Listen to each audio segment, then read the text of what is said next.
Me. Where's that from? Welcome to tonight's episode of Mythic Wyrd! Thanks so much, guys, for joining us here on another Friday in another episode of season 3, chapter 2, session 34. Yeah. Welcome. The Before we- voice. Yeah? Sorry, it's from The Voice. Look at me. Yeah. I thought it was Batman. Yeah. I just finished the last episode today. Oh, really? Yeah. Not tonight's discussion. Anyway, sorry. Cut it off. Anyway, thanks so much for joining us. Before we get started, who is doing... Before we get started... Apparently I'm doing it, but blah, blah, blah. Yes. Alright, so I'm going to read this from top to bottom. It says socials announcements. Underline. Guys, we're live on stuff. Twitch. What do I say? You're doing great. You can find us streaming live every Friday on Twitch at Mythic_Wyrd. Can you give it back to 7:30 Joe? ACT. Huh? 7:30 ACT. 7:30 ACT, what she Yeah. said. Hey, don't interrupt my announcement. We're on Patreon at Mythic Wyrd. We have 3 awesome tiers. I did 2, but there's actually 3. And check them out. They're pretty awesome. I don't even know what they are, but they're cool. YouTube at Mythic Wyrd. TikTok at Mythic Wyrd. Insta at Why are you Mythic_Wyrd. shouting? Yeah. And Spotify. This is an announcement. Bruv. No, I'm generating excitement. Spotify at Mythic Wyrd. If you want to listen instead of watching, like a bunch of weirdos. Done. Also next. Mic drop.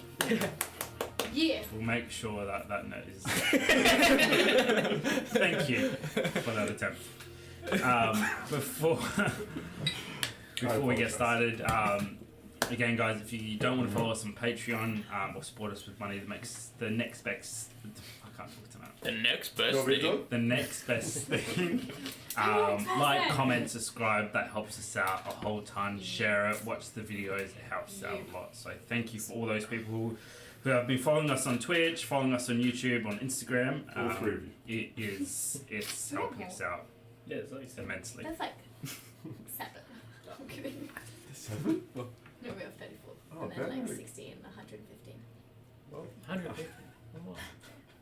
And 60. You know when you sit in class and you're talking and you realise the class is not quiet. Yeah. I'll wait. Right? You don't need a clap. I'm about to bring out the belt. Alright.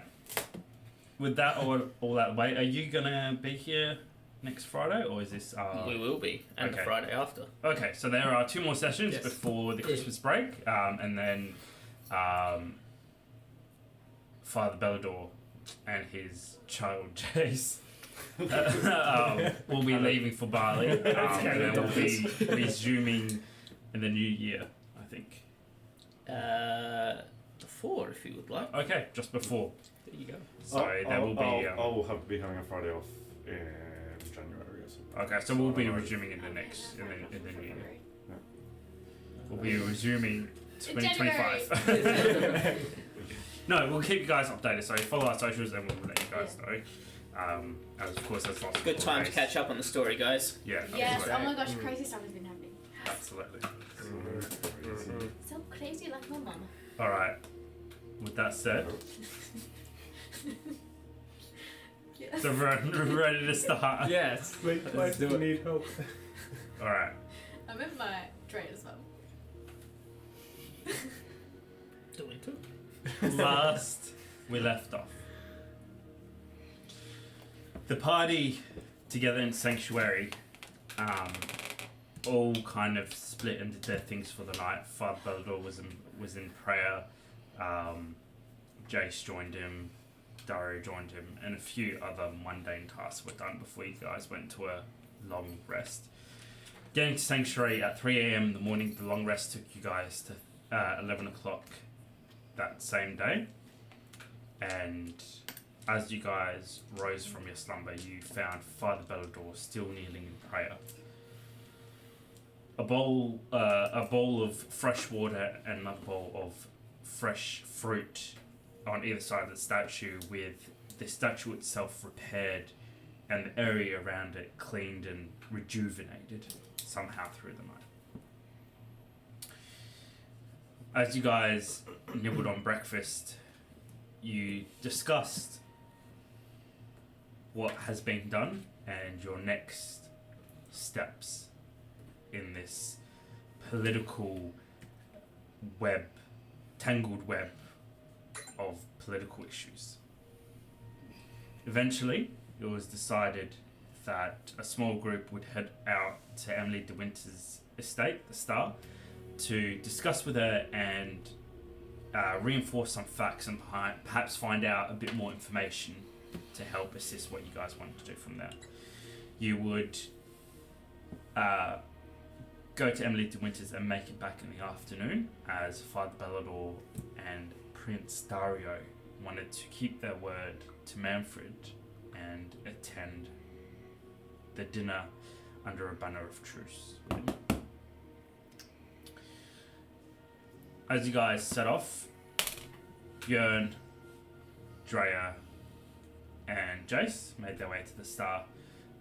Getting there, Jace, you were immediately ushered to your parents' bedroom. Quietly making your way into the grand bedroom, you found your father still unconscious in a bed with your mother knitting beside him, and as she finished the last stitch, holding up a jacket in front of her of bright colours, you know, a piece made specifically for you, but a younger version of you. As you approached her, unsure of where she stood, obviously after your last conversation, things didn't end too well. And making your way across the room to her, she launched herself across the room into your arms and broke down in tears. Eventually, you were able to get her off her feet, make her over to your father, where you spent the next kind of half hour to an hour together drinking tea and just catching up. Meanwhile, Björn and Drea, you guys were led to your rooms where you guys washed up, changed up, and eventually were led down into the estate underground to Emily de Winter's chambers, where obviously being day, she would be sleeping at this time of day. After a initially tense discussion, she shared very openly a lot of information about herself, her past, and answered any questions that you guys had, filling in gaps and details as best she could for you. At the end, it was mutually understood that you guys would be working together, and you know, a new foundation of trust was laid. Obviously, Björn, your ancestors having some part of her story, she wasn't sure where you stood, but once things were made clear and you all agreed to help each other, you guys got underway and went to find Jace. Meanwhile, Silva and Dante, you guys moved off towards Malika's tower to scout out and just find out a bit of information before that became the next big problem of the group. I reckon that was everything. Was there anything anyone would like to add? Toyman has been appointed the elected count and he's an agent of chaos. Correct. Deal? So, Ganesh. correct. And Emily being watched as well. Correct. By the witch hunters and the Inquisition. And also we found out that Heinrich killed his parents. Oh yeah. And Conquered the he's nine. and he's after the staff. Correct. Oh yeah, over in Dallinger. Hopefully. There's a cat in here. He probably doesn't I think know. it wants to let out. Hey, buddy. God, there's a continue this adventure together. What else did we find out? Emily His hates allegiance to Manfred. Manfred is fickle. Why? It's based on power. Correct. And that Manfred stole his father's ring from him. Correct. Oh, that's And Manfred, right. after that, had disappeared until very recently. Yeah, and that led to his father's death, and then his mother took her own life because of it. So, was there any playable characters that was told that information? Or was that just... Yeah, That Drea was all- and Bjorn. That's right. Right, yeah. That's Yeah. right. And don't expect me to remember it. Yeah, he's getting old now. Yeah. I did notice the grey hairs. Yeah. I meant on the... Every grey hair gives me another point in wisdom. I need a lot. I've only got 7. With that all the way, let us dive back into our story. I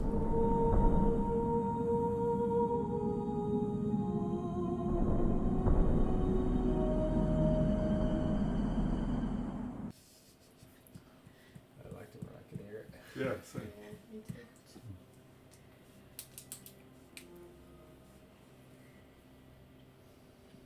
Silver. We start off tonight's session with you and Dante trekking through the wilderness of Slovenia. Picking mostly paths that are obscure or keep you off the main road. You eventually make it to...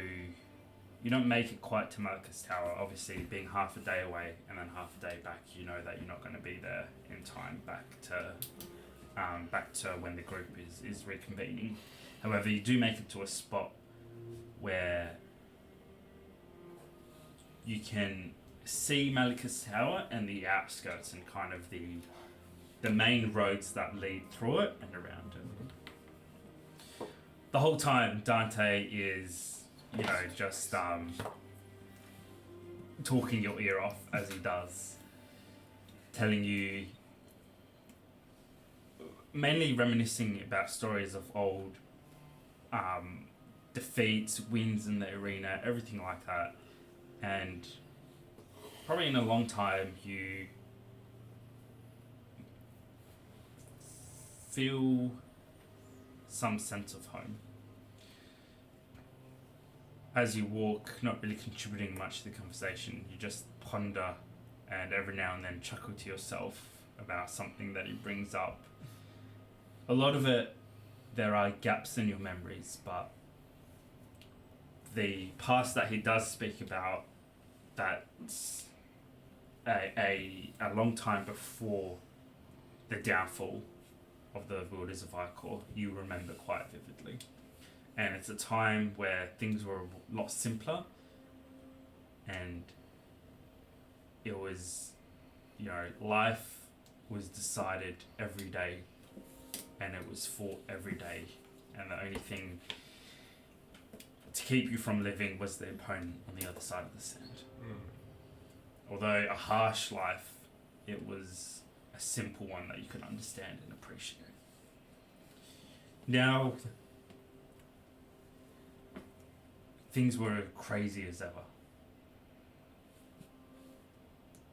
A group, a band of brothers that you would have given your life for, now is apparently torn and divided. A friend or a brother that you thought you knew so well is a mystery piece to you. And above all this,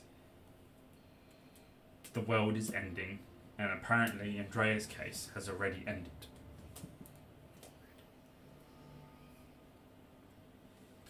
It gives you a headache even just thinking about it.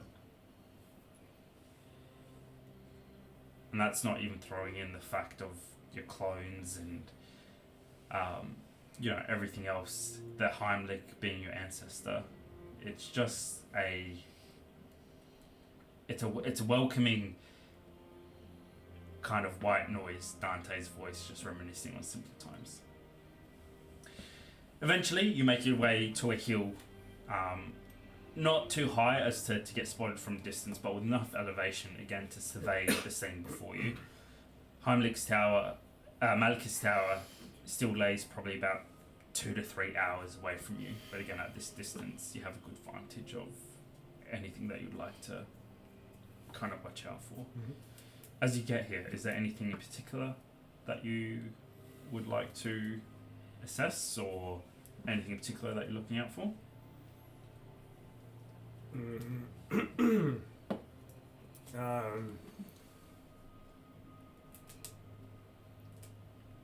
Well, it's just pretty much a stakeout at this point. Just to gather as much information as we can. Assess the tower. Assess, escape routes. Enter, like if there's a spot we can enter from sneakily, or just a general assessment. All right, go ahead and make a perception check for me. Dante, you're the only one I can truly trust. I mean, not really, Captain. Like, I appreciate it, but I did hide the sugar cube from everyone. You're right. That was a dick move.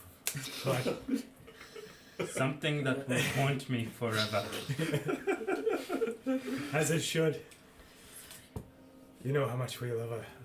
You know how much we have Sweet Tooth down at Albania. Albania? Yeah. But Captain, that's my sugar, man. I scale out the horizon. I got a dirty 20.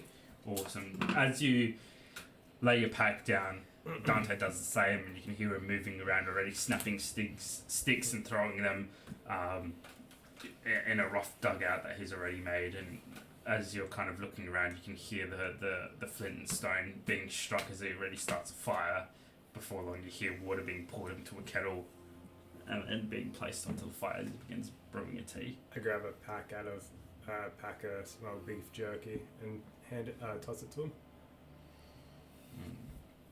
He looks at it for a second, looks at his tea, and as you kind of turn back around, you can just hear him mumbling to himself as you can't put jerky in tea. That's just that's just weird, Captain.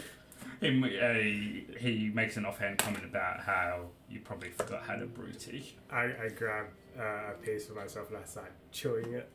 It's not for tea, stupid. You survey the horizon as he works behind you, and the first thing you realize is if Dario's father is here, and if your clones are here, assaulting Malchus Tower or even getting into it is going to be quite the challenge. It isn't just one tower itself, although that is the main centerpiece of it. It's a outpost where, if you remember, the large river ran past it and it controlled the majority of the roads coming from Ostenmark into Slovenia. It's almost like a checkpoint for both river and land. Can we draw it out? Just I'll draw it out for you in a second. Yeah, sweet. Standing high on a naturally raised earth mound, its thick walls, although in ruins, still provide a formidable defense. And even with a handful of skilled warriors, it could be held for days, even against numbers 10 times their size. No, this is a rundown ruin though, right? Mostly run down. Majority of the walls still stand, although there are gaps, quite a few gaps in them. Again, just approaching the walls is going to be a difficult task. As you kind of survey it more, chewing down your jerky and then eventually sipping on the tea, one possibility that does come to mind is an amphibious assault. If you could somehow work your way through the river, perhaps at low tide, and make your way to the embankments on the other side, it might be a possibility to sneak up. The other option would be if you had a formidable force to siege it and time, that would be your next best option. But knowing the resources that you guys have and the numbers that you have, and then knowing the force that occupies it there, or at least, the ones that claim to occupy it, not knowing their numbers exactly and whether or not they have mercenaries or thralls, you know, hide underneath them, it's going to be hard to make a direct assault onto it. You ponder over this as you eventually retire next to the fire, sipping tea with Dante, and eventually looking up at the sun, you realise that it's close to starting to head back if you do want to catch the group going to Castle Drakenhof. Alright. I think we've seen enough. What do you say, Dante? Should we start heading back? There's no reply for a second, and then as you kind of turn around to look at Dante, you realise he was halfway setting up his bedroll before rolls it up, puts it up, packs up, kicks dirt over the fire, packs up his teapot, and is ready to move out. Together, oh yeah. How long have you been in Slovenia? Like maybe 1 or 2 years. And all this time, you was only a half a day away from Kathy. What stopped you from seeing her? I mean... I didn't know where she was, like, you know. It's a big world, Captain. Like, she could be, you know. It's getting dark, Captain. It's, like, just past midday. I mean... I get it, but... I'm sure you have your reasons, or something happened I can't remember. But... That's family. Dante. In our family, it's all crumbled down. Gone to the wind. But you still have yours. Just when you're ready, just go say hi.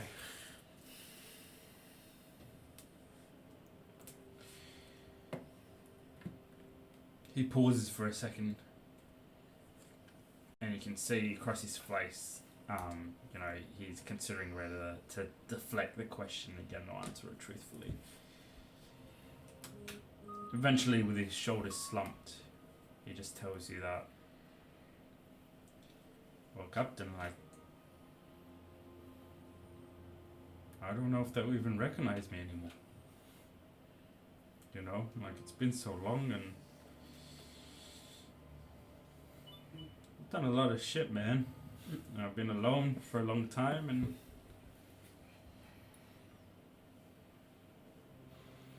You remember back in the arena? They called him the Big Axe Man. It's your turn to fight. You're petrified. Scared shitless. But as soon as you stepped out and into the arena, you were faceless. You're not gonna know unless you make the step, Dante. yeah, but Captain, that's because that's all I know. I'm a killer. No, Dante. You're not just a killer. Look. You also make tea? Yeah, well, to be honest, I did kill someone and stole the recipe off them, but, you know, we can... Wait. This isn't Kathy's secret brew? Oh, no! I thought it was passed down from generations all these years. I told her that. So, you know, my sister, she's got, like, kind of a weak stomach. But, man, I fucked up people for this recipe. And that's what I mean, Captain, like... I'm a pretty bad guy. Just picturing this like safeguarded recipe. yeah. It's like Russell Roy people get to it.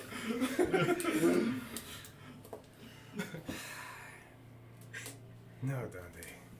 I mean, this world is pretty messed up as it is. And, well, we didn't really have choices. We gotta do what we had to do.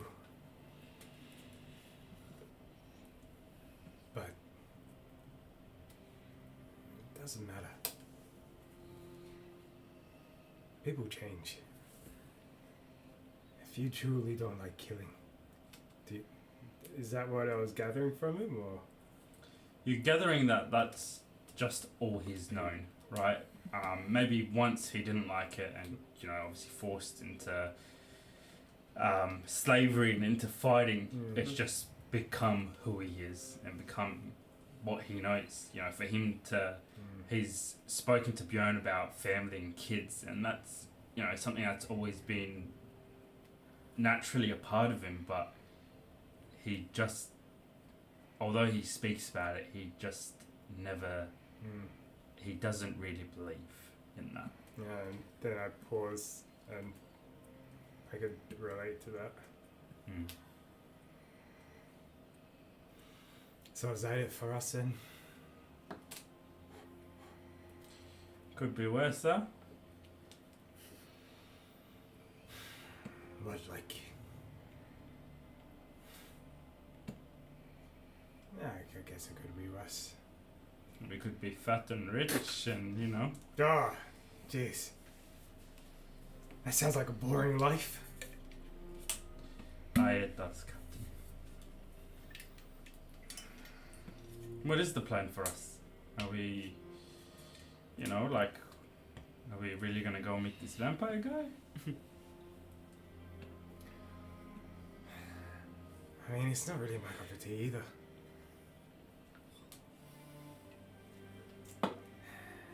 And this new group, I know what it is, it's not the same.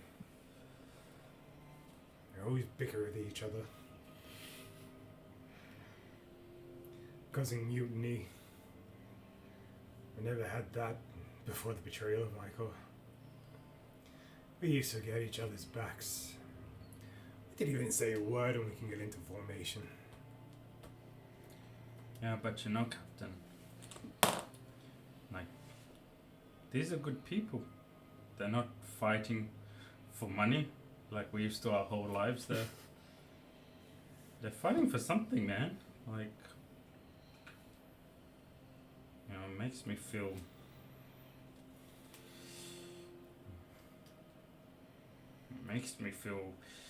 soft inside for saying this, but I don't know, maybe that's the way. Maybe that's what we were missing the whole time. Just, you know, something to fight for. Now, all my life I only fought for fame. I loved it. But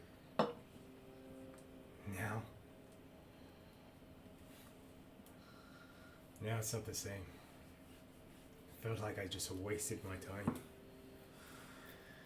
Oh, you said it before, Captain. People change, man. Yeah, they sure do.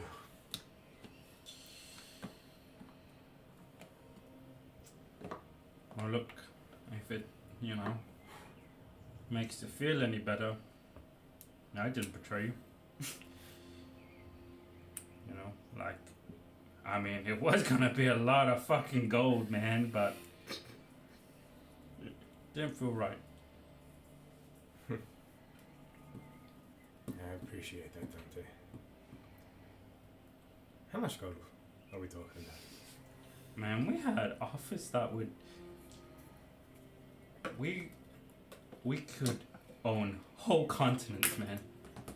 Like, Captain, I'm talking like so much gold that we would just give it away, and then probably like hunt down the people we gave it away to, because you know that's what we do. But it was a lot of gold, man.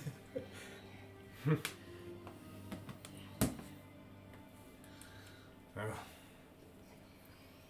fair enough. At least I know my life is worth something. Yeah. You could still be a clone, but Well, that's true. we'll figure that out. Oh. Actually, back when Bjorn threw the head, had a symbol on it. On the head? That thing was like pretty chopped up, man. Was it on the head, or was it on the bodies? It was on some of the other bodies that you that were there. There was no symbol on the head, but there was symbols in the small of the backs. I'm gonna draw it out. You recognize it? Yeah, that's a triangle, Captain. I've seen that before a couple times. Geometry. Yeah, I thought so. Thanks. This is a circle. And I think this is a square, and he draws a rectangle. How perfect is that circle, though? Because it's pretty hard to draw a circle. Roast that. It's more of an egg than a circle. I take it we're talking as we're heading back. You're still in the same place, but yeah, if you guys would like to get moving back to make it in time, then yeah, you'd move off and continue this banter or this conversation as you guys move back. Take one last look. Is there anything else I can notice? From this distance, you can't quite spot the parapets. However, you can every now and then see the glint of armor or a weapon. It could be sunlight bouncing off a helmet of a sentry on a wall. But you see in the kind of half hour that you spent there, you see no one moving in or out, and no boats, going up or down the river. But it is guarded, from what you can tell.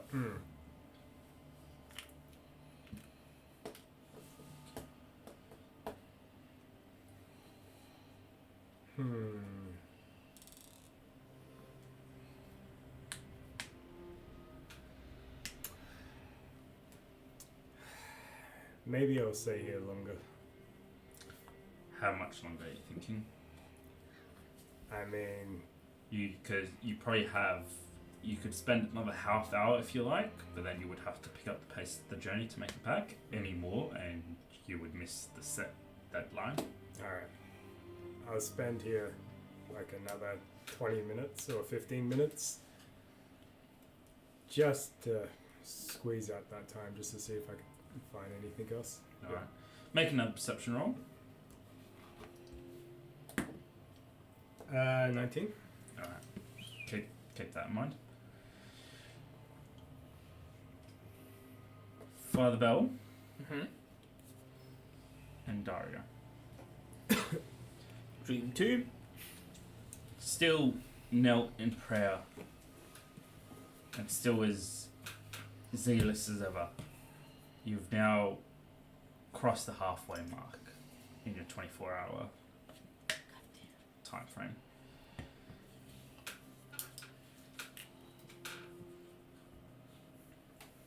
What are Father Bellador's thoughts on knowing what you guys know for now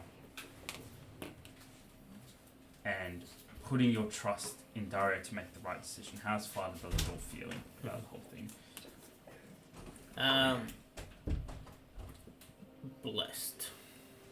So Father Bell, seeing what he's seen and going through what he's going through and seeing the effect of what's happening by what he's going through, feels that, and obviously with what happened with Jace and all that, there's enough miracle to strengthen his faith that he feels, regardless of the decision Dario makes, Sigma will be there to guide us. Alright. And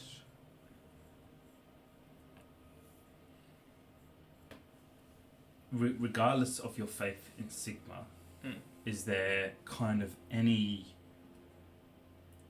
doubt or any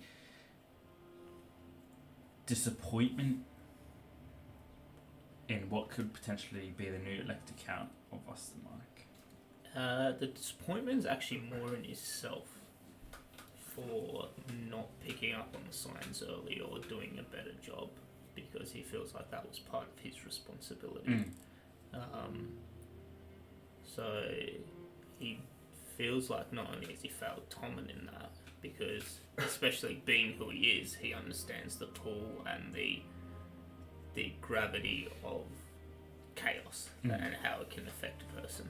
So yeah, he does not only does feel like he's let Tommen down, but also Tommen's dad, Tommen's brother, like the whole family. That being who he is, it should have been him that noticed this. Absolutely. Alright. Daria, you obviously still around Sanctuary. You know, alert, but you don't feel any sense of, you know, needing to stand guard in this place. You're not sure if it's, you know, perhaps weariness or just the fact of what's happened and what's currently happening here has put your mind to ease for now.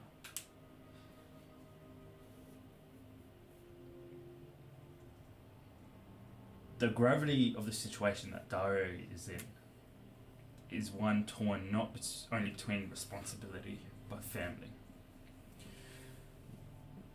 Your flesh and blood and your younger brother has essentially usurped the throne from your father. Although this isn't a uncommon thing to happen, you never would have imagined it happening to you or to your family. Not only that, but understanding the great war that lies ahead. The weight and the betrayal is only magnified. Not only has your brother taken what is rightfully yours, but he's already on the other side of the greatest war that you ever witness in anyone's lifetime. How's Dario feeling about that?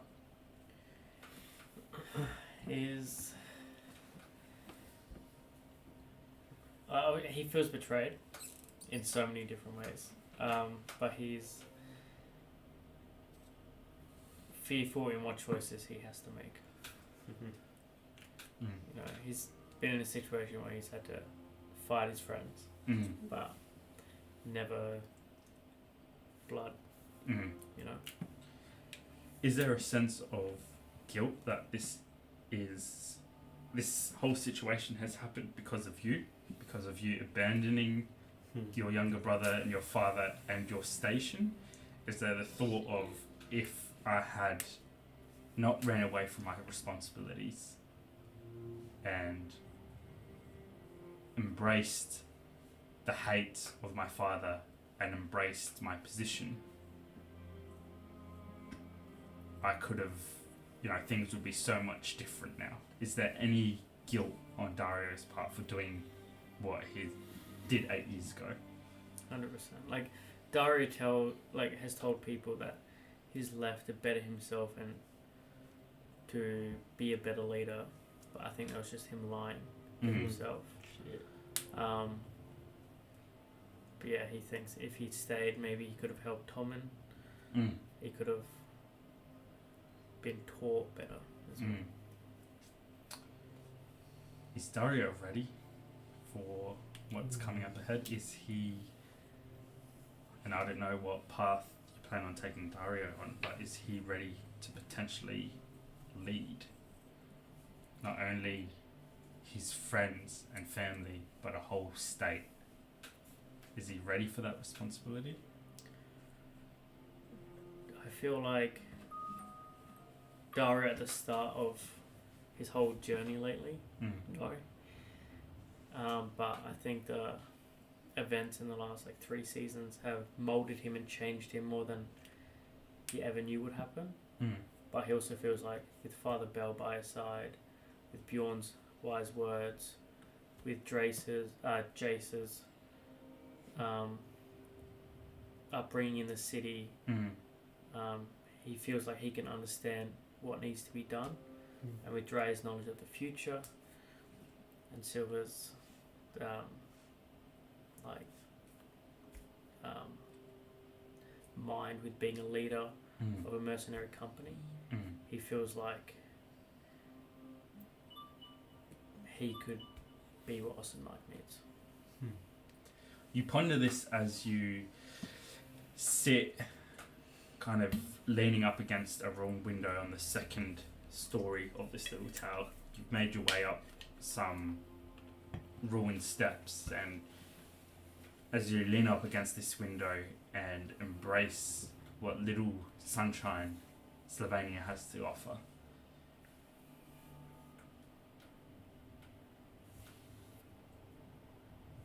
Father Bellador's prayers kind of soothe you into a state of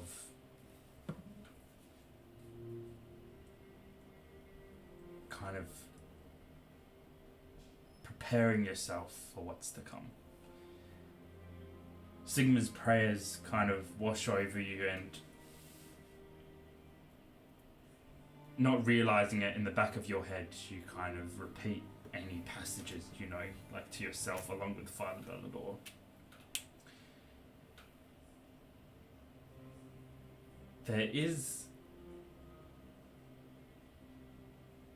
There always is the doubt in the back of your mind that you went from looking after yourself and having no responsibility other than your own well-being, and any consequences you would have suffered from bad decisions or failures were easy to accept. But you have to, in this point of time, there's always that doubt in the back of your mind that if you do fail, in this particular instance, the catastrophic consequences that will wreak upon the whole entire world lay on your shoulders. You push those doubts to the back of your mind and reinforce yourself that no matter what, all you can do at the end of the day is the best that you can do. And with the tools and friendships that you've built along the way, you're starting off on the right foot and taking those next few confident steps forward. You feel like you do have that, although it might be a small distant chance, there is a chance to right wrongs and save the world, essentially. Bjorndre. It's a silent walk back up the stairs and eventually back to the main foyer. The maiden Sarah leading you guys up tells you that Jace is still with his parents, and if you like, she can lead you to the room. Perhaps you'd like to say your own hellos.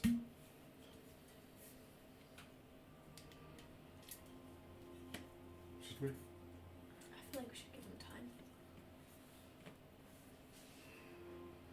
We don't have much. Might be all they has left. How much time do we roughly have before we need to head back to realistically make it back on time? Realistically, you want to be leaving in the next 10 minutes.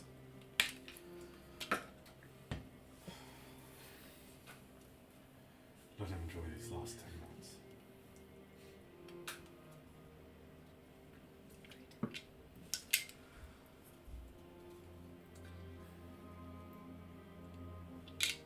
We could just leave. He would kill us.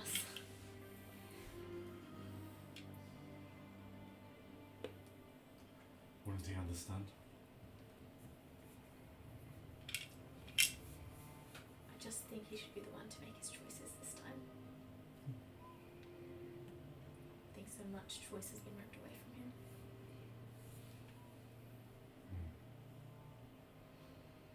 Whether he wants to stay or comments, he'll let us know.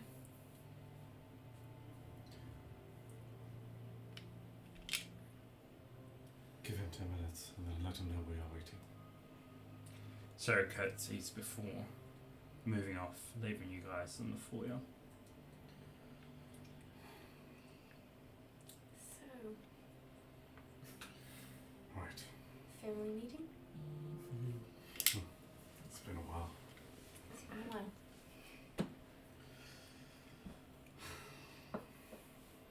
What happened to you? To me, You're different.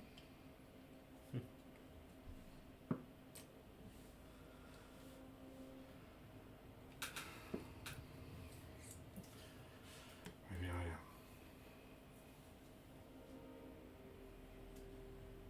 Well, I'm glad you're here. So am I. Truly. I did miss you. Oh gosh.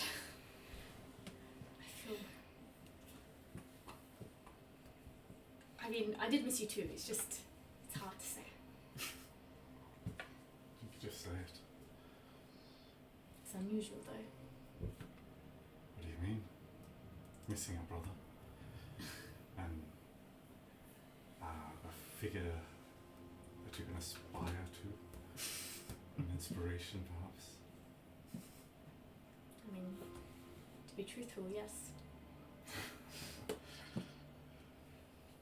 Do you know I just? No, I know I've never said it before, but despite all that's happened, I'm actually quite glad we met. I think out of all the family I've had, you're the one that feels like home. And I only realised that when, I mean, it was a few hours, but A few hours? Yes. A few hours, yes. Go on. unless it wasn't. To me, it was a lot longer. So something did happen. I mean, I'm not pressing, but it's just, I'm curious.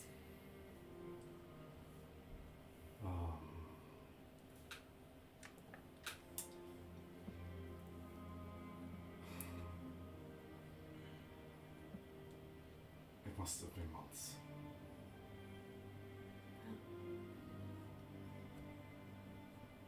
It was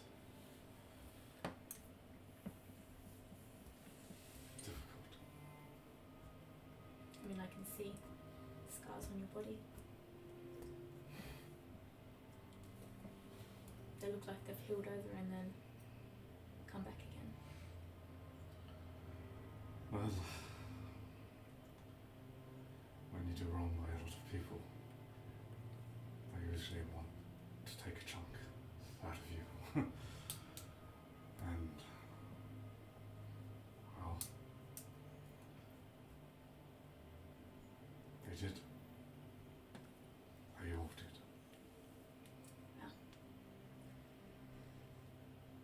You're still standing though.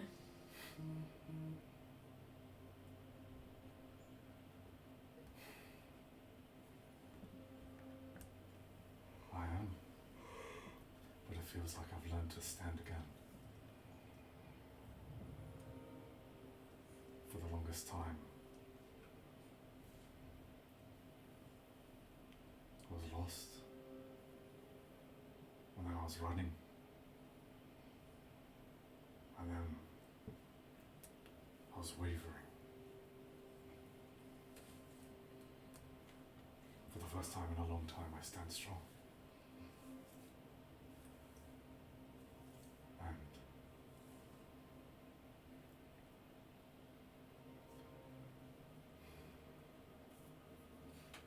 I'm moving forward. That's good.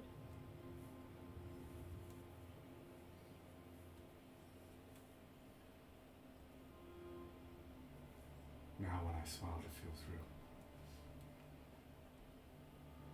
And despite all this, I'm stronger than ever.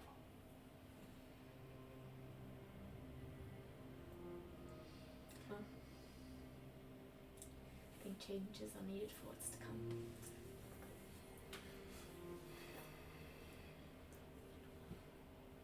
What will come will come.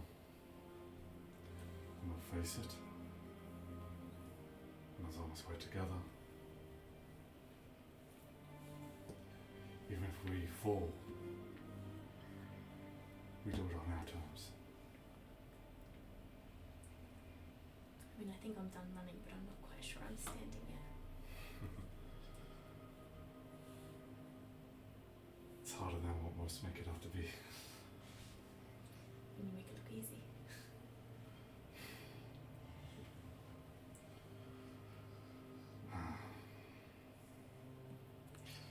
Are we going to talk about those secrets you're keeping from me? What secrets? Emily de Winter, That's not your my secret to best keep. buds now. I mean, it's not my secret to tell, and in truth, it did feel good to be friends with her when she rejected you. I will be honest. Rejected me. She did reject you. Twice, if I remember. I don't know what you're talking about. Oh, I remember. Asa remembers. He was there too. I have witnesses. Well, I rejected her first.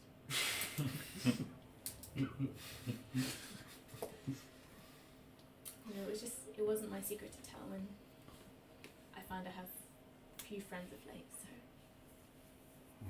I'm trying, if you will.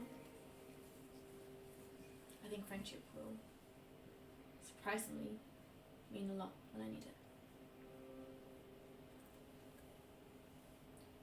And you think she can truly be trusted? I do. There's something different. I'm not quite sure what, but I mean, if she were to betray me, then it will happen, right?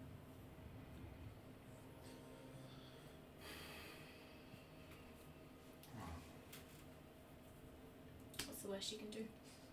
Kill me? The enemy of our enemy, right? Yeah. Or enemies. With a Yeah. yeah. But Isn't it crazy that my great-great-great-great-grandfather was a bodyguard? it's crazy that I don't know who your great-great-great-great-grandfather is, and that I'm supposed to, because technically he's my great-great-great-great-grandfather. Anyway. What did you say? I mean, You yes, mean- yeah. Family history is important, Drea. If you want to be true, then I don't. you need to read. I don't know how to read. What? You're acting Since as if when? I thought you figured it out.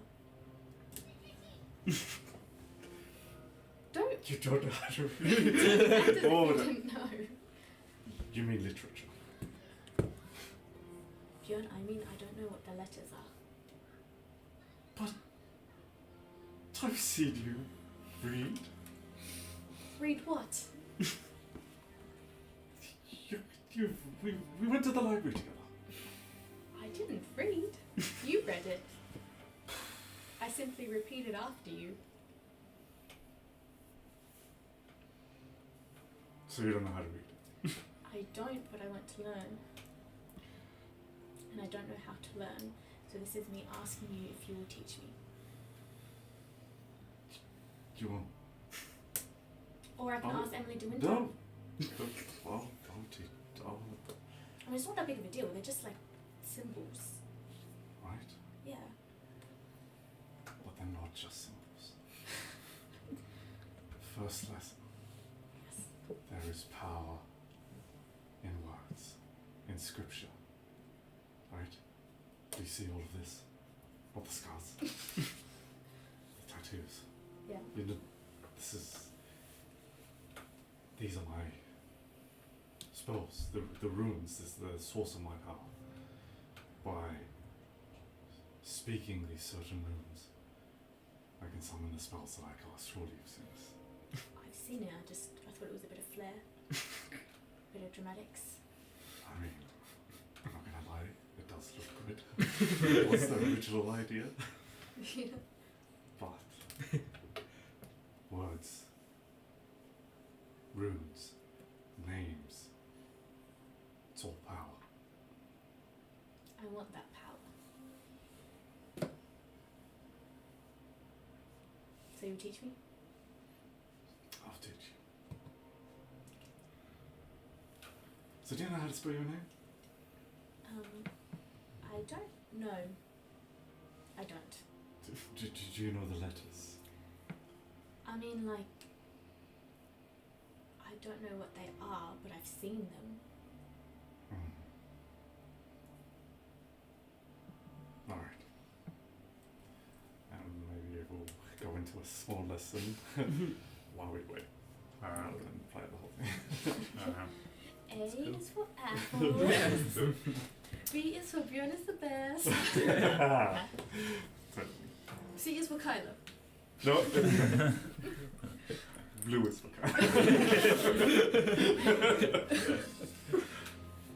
Jace.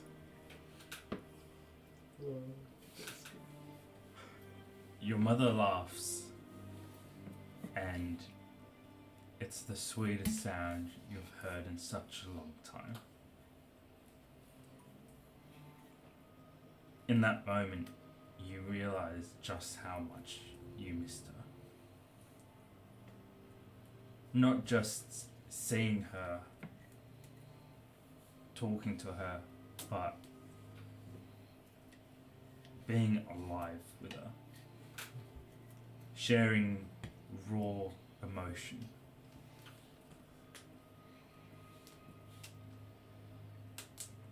You stare at her for a few seconds as she wipes a tear from her eye, not sure if it's from pain or from laughter.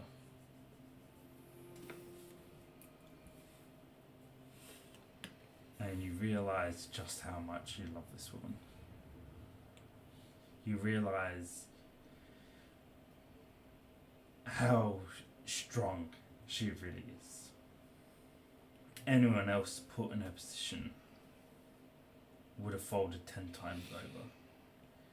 She lost her son and her husband in a matter of hours,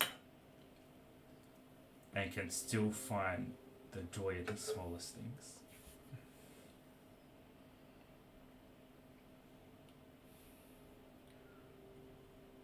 She looks at you, confused at why you're just openly staring at her before you can respond, there's a polite and you realise Sarah is there, politely waiting 2 meters away from you guys. Kathy turns around. Thank you, darling, the tea was excellent. And Sarah politely curtsies with a smile. Jace, Lord Ulfin and Lady Andrea are ready and awaiting you downstairs when you are ready to depart. Thank you. She curtsies and moves off quietly again, and you watch her as she slowly opens the door and sneaks out. Depart? No. Where are you going? What do you mean depart? I don't want to. Well, stay. JC only just got here. You're finally back fully, and you mean to leave again? I don't want to leave, but there's some messed up stuff going on, Mom, and you guys, I don't even know if you guys are still safe. It doesn't matter, Jace. I need you. I need you by my side now more than ever.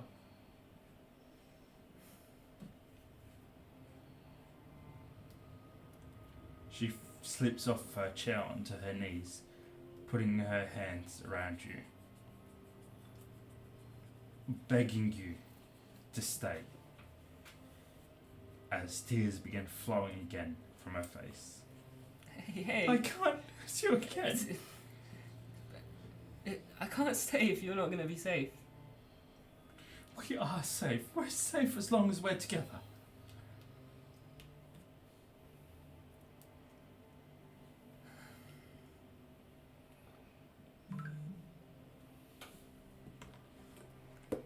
I don't know, Mom. I want to stay, I really do, but apparently the world's gonna end, and there's the guy that took my soul. I don't know if he still wants to attack me, attack you guys again. So even if I did stay,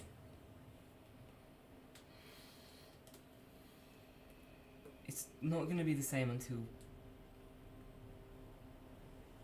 we fix it fully.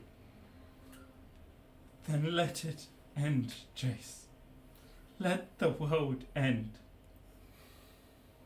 But when it does, be here by my side, by your father's side, together.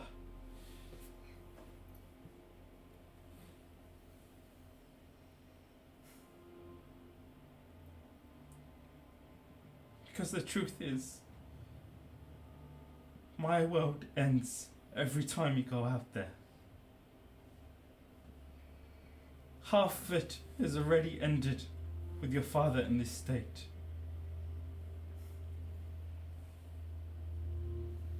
Let me hold on to the other half.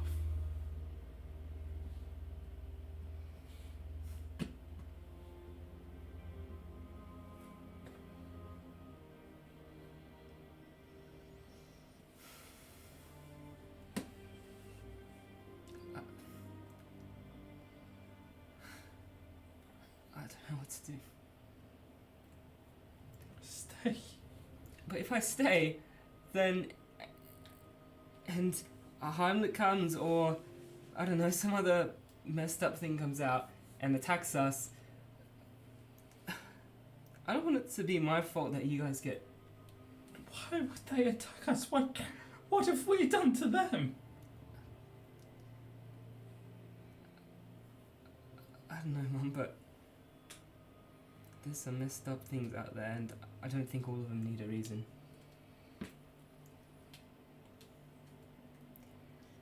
Let's talk. I think we should talk to Björn or Lady De Winter and see if it is safe.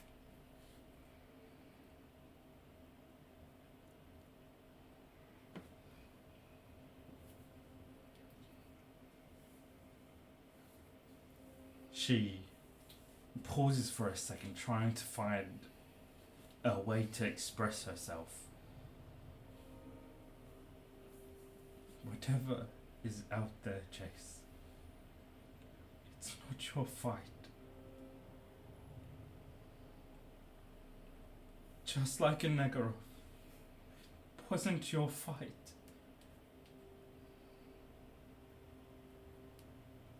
The world is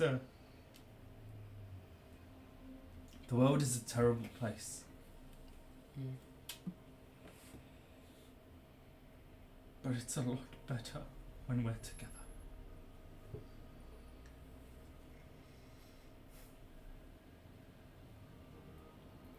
Stay with me. You don't need to save the world.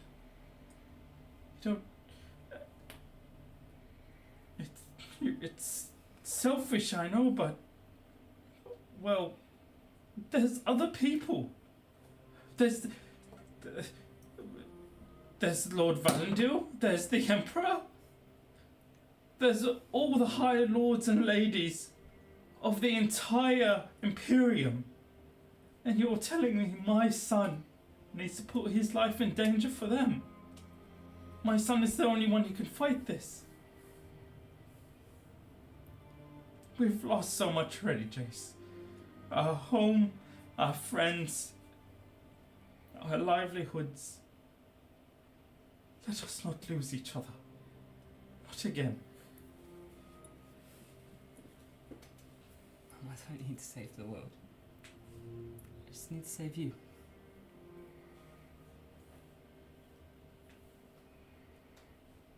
Then stay, and I am safe.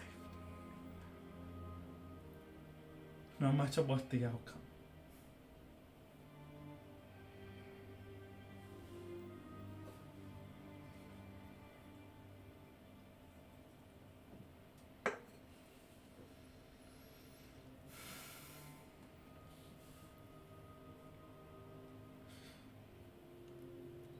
You're just like your father.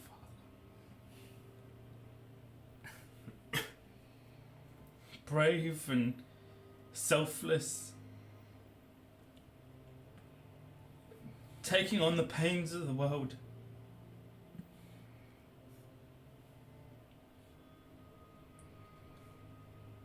And as much as I hate it,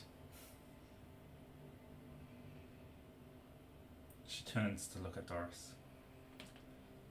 He would be so proud.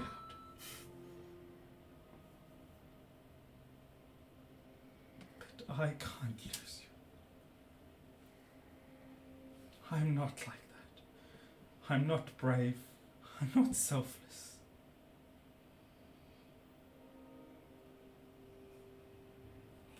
Not when it comes to my family.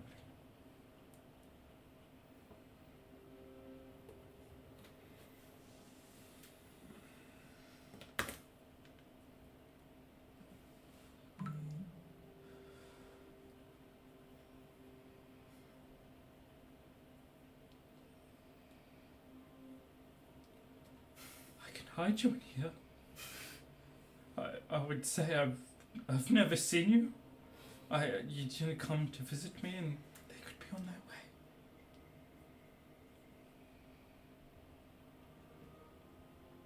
I think I get my bravery from you.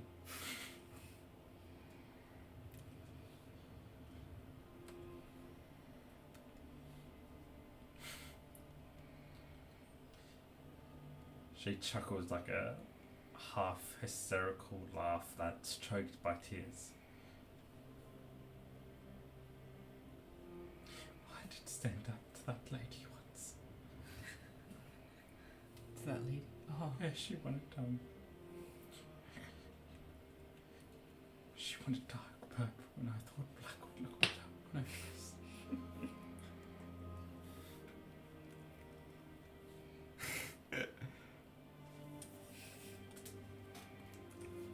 I'd have to agree.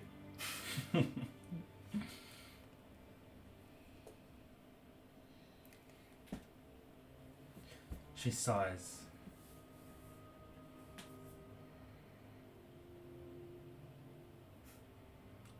Steps back up, sits in a chair, sniffles back.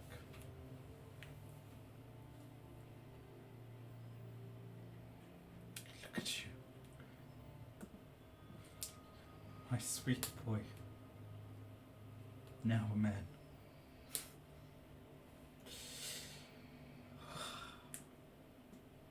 How the girls would be swooning over such a hero.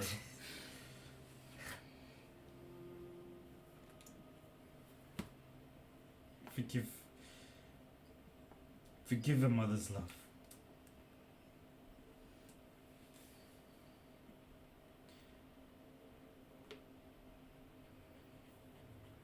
If you truly think I am brave.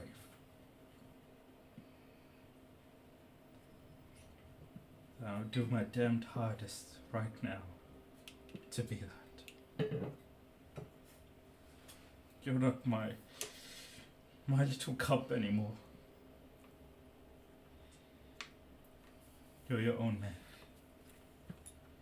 And I can't keep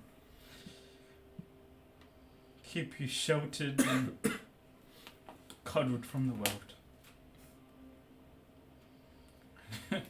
And if your father was awake right now,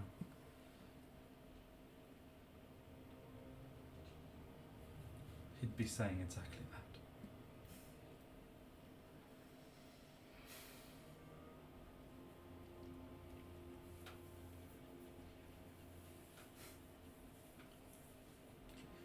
Go and save the world.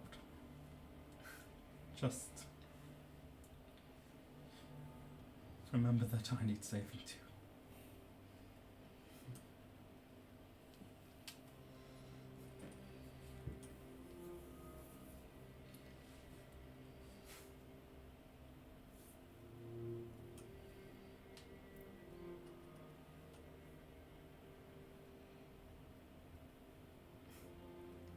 You know I don't want to go, right?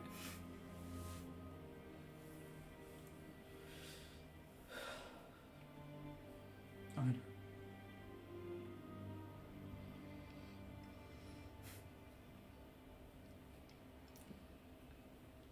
As soon as you're safe, I'll come straight back, and then by then, Dad'll probably be awake, and then we can start rebuilding, needle and thread, and I have someone that I want you guys to meet as well. A friend. Not a girlfriend. A friend. Because that I could not handle right Yeah, now. I know. It's just a friend.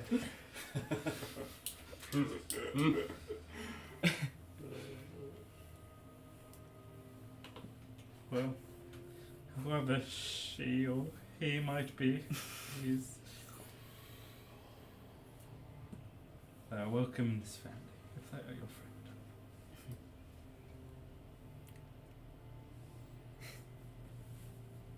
After all, I find out they're the ones putting these ideas in your head. They'll get a tongue lashing from me before they can be accepted.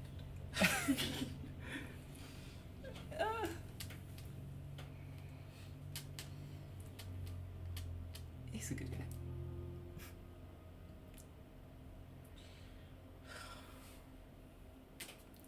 Reminds me a bit of you. Of me. A little bit. Smart, courageous, and strong, she says sarcastically. It's not as strong or courageous. And It's a terrible comparison. tea isn't quite as good, I've got to say. This is a recipe passed down generations, so I doubt anyone could make it as good as I.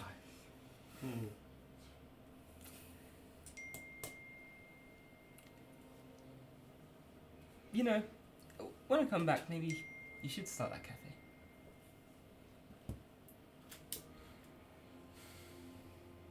Just start by coming back. And then we can start up whatever cafe or tailor or whatever your heart desires. Just come back.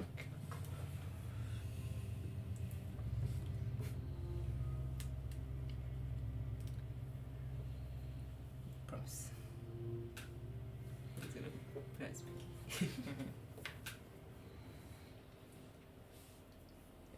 You just like this. Just touch it. No, you do We like wave and a lock. we a lock. Yeah. What does that mean? You know that guy I told you about? It's a thing.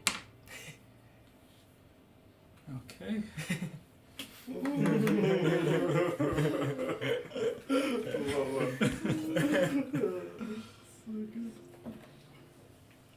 She stands up and pulls you in tight. And with the little strength she can muster, tries to swallow you whole into her, crushing you, taking in every second that you're here with her. She pulls back, her eyes already swelling up with tears.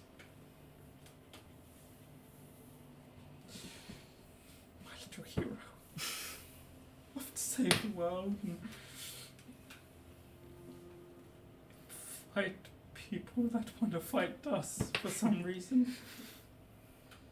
I don't get it either.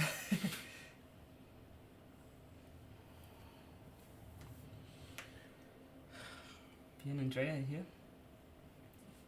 Are they? Wanna come say hi? Of Of course. He's gonna She lips around for yours and you take it to the door, opening it up and stepping out to the outside of the room to the balcony that kind of frames the foyer. You can hear Björn's voice below. No, the R comes first. Which And- one is your name again? It's the first one I wrote. What does that look like again? Oh wait, I know it. No, Ah, that's literally not even a letter. I swear you wrote it. Kathy! Oh, At the bottom of the stairs stand Kathy and Jace, and as you turn around, you can see her eyes still welled up with tears. Just starts crying again as she makes her way over to you and just gives you the biggest hug ever. You're so gorgeous every time I see you. You get more and more beautiful. I could say the same about you, Kathy. No, I'm a mess. My hair and... You cut your hair! yes. Do you like it? I love it! You're so handsome! Thank you. It's good to see you again. I've missed you both so much. I would offer you tea, but it's not really my home. A rain check then. Yeah, we'll rebuild and we'll have you'll be the first ones. Looking forward to it. Yeah. How's Doris? Is the same, but that's good. He's not getting any worse, so they're thinking just a couple more days now and he'll be back on his feet. Of course. There's a warrior spirit. As does his son, apparently. Have to save the world with you two and a friend. Your boy's done a lot of saving. You should be very proud. I am. As is your father. I know he would be.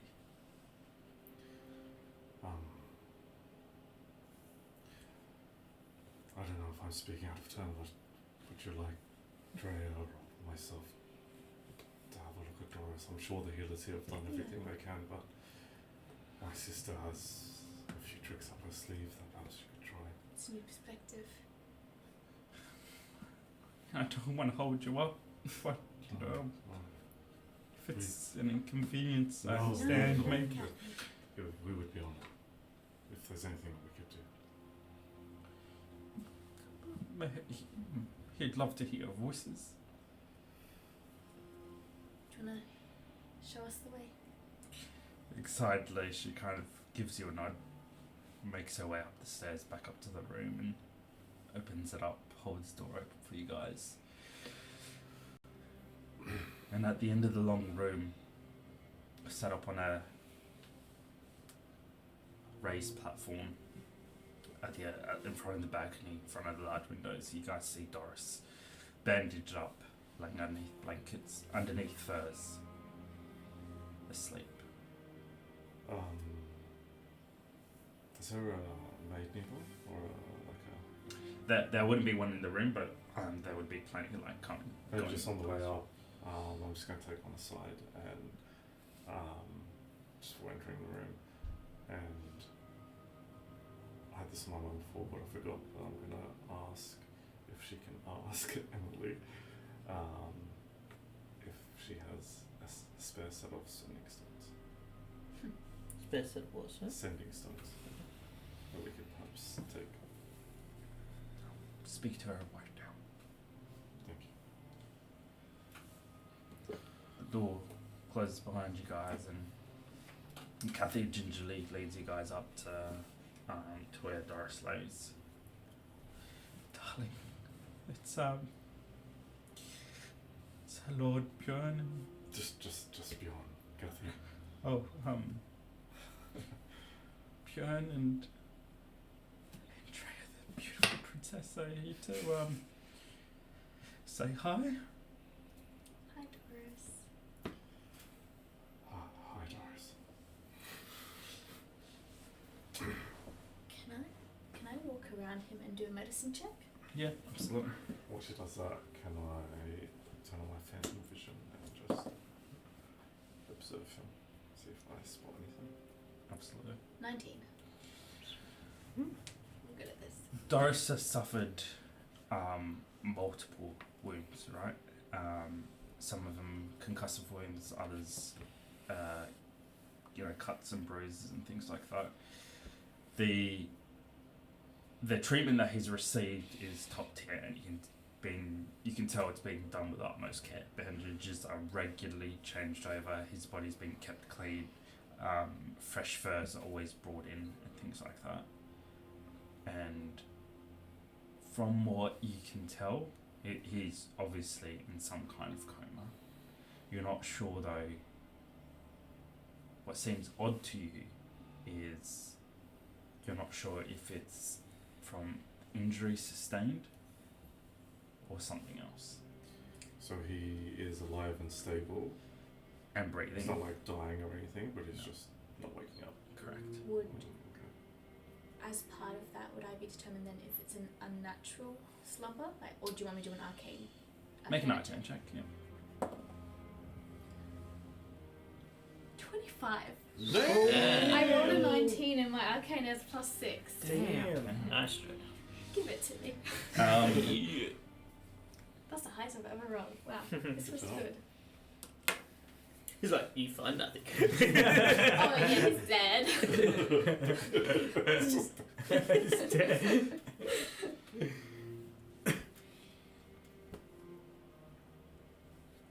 From what you can tell on the body physically, again, he's been kept well, and majority of the wounds are healing now, right? Physically, he looks rested well enough. But there is an aura around him that is... You can't quite put your finger on it, but it seems like he's distant.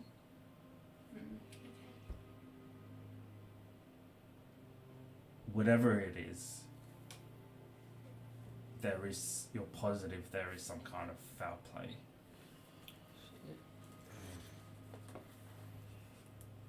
Yeah.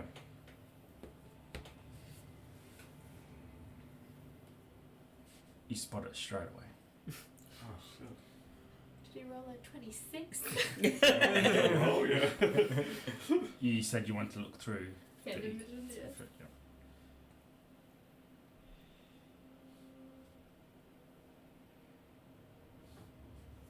Although he is physically there, he has no soul. Fuck. I thought so. Come on. And immediately, from your time spent in the ether,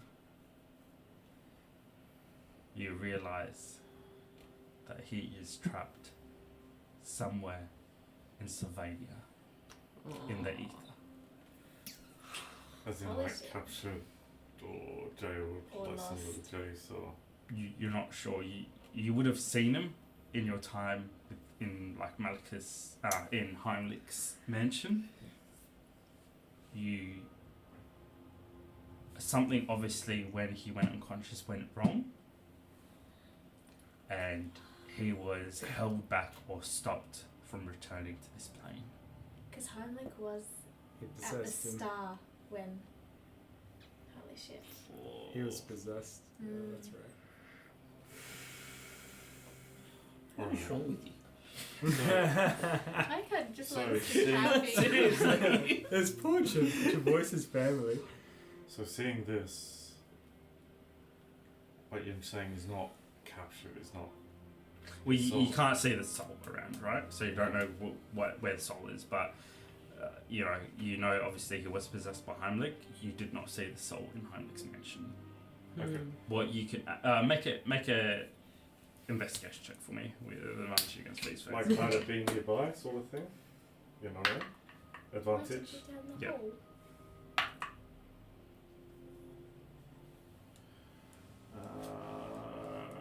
26.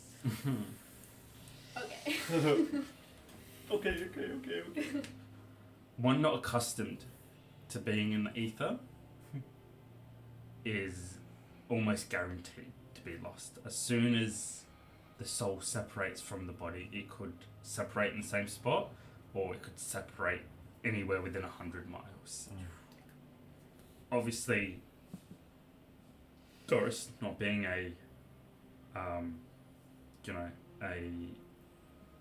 patron of Slovenia, he could be anywhere right now. And it is absolute alarm bells for you. It's worse than you thought, because if that is the case, and you obviously having a lot of experience now in the ether, panic, or not panic, but a dread, like you just feel your heart drop all this time, and knowing how time works in the ether and what is in the ether. Drea, you just see your brother almost not go white, but stiff. Furthermore, with that roll, as you peer kind of deeper into the ether around him, you see on his forehead a triangle Oh, No. shit. with a line through it. The same symbol that was on the clones? Same symbol that was on the clones. From what you can deduce by that roll, when Heimlich possessed him, Left to mark on it. left a mark on him after leaving his body to make sure that if the soul was around, he's essentially locked his body from receiving the soul. Fuck. Alright. Again, though, looking at the experience I've had in the ether, and with this particular type of soul trapping, can I at least undo that?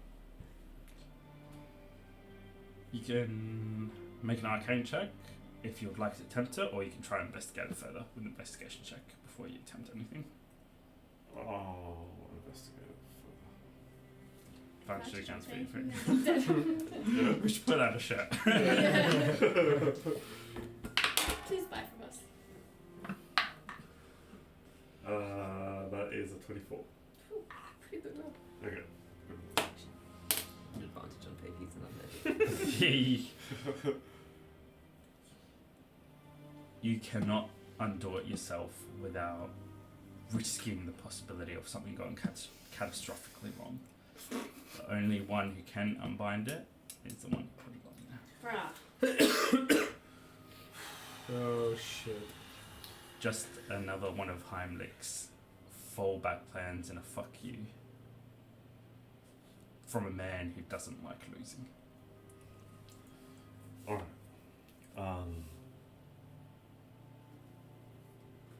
One last thing that I will do.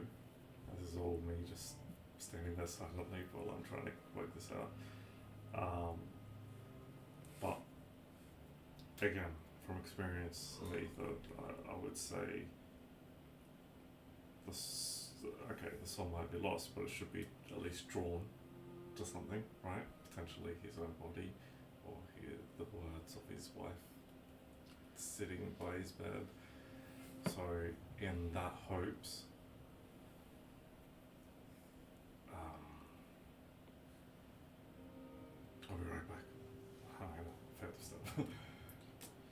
But before you do, Okay. again, being that once it's separated from it, it could be 100 miles, 100 leagues. You're right. What Kathy is doing is definitely a beacon for him in there. But even if he's within the league of his soul, again, you knowing what roams the ether, it would be so hard for him to make his way back and survive. And although Doris is a formidable warrior, he's never fought on this battlefield before. And he could be anywhere. He could be in hiding, trying to avoid the things that roam in the ether, or he could be one of those things that he's avoiding now. Alright. What are my options to try and... the more I look into this, the more it looks like I'm not going to be able to do anything now. But what are my options to improve the situation? You think about your appointment tonight, and you fucking hope that at that table, alongside Manfred, Heimlich will be sitting there as well.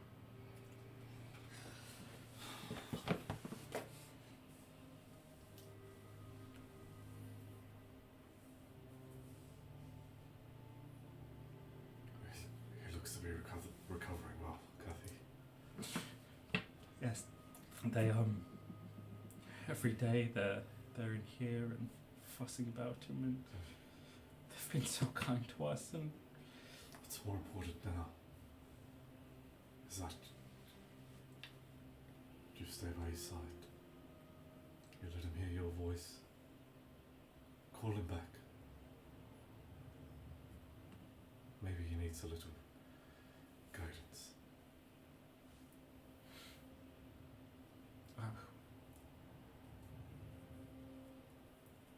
Thank you so much. I'm sure. Well, if he does know that you're here, I'm sure it means the world to him. Like they said, he'll be back in a few days. We should go.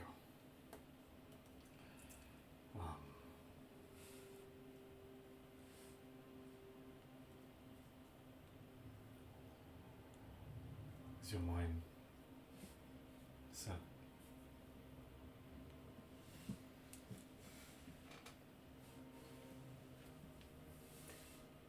Can I talk to you for a sec? Before we leave? Sure. Just gonna walk out. And find like a quiet space or something.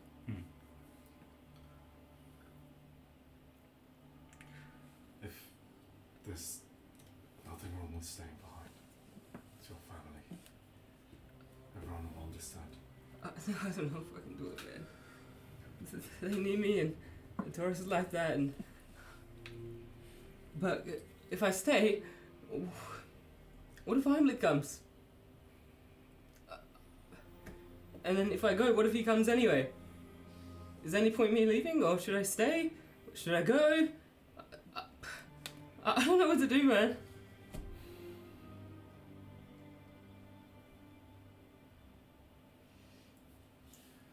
Wish I had the answer.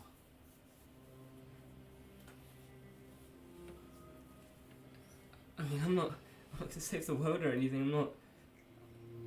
I can't go into that place with you. I can't do any magic or anything. I'm just a kid. You're right.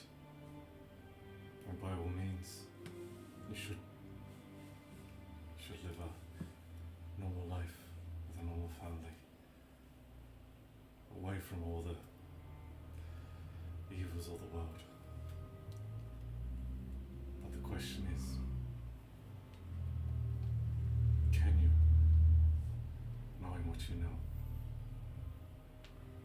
what's out there. Knowing what happened to your friends. Can you just be normal after all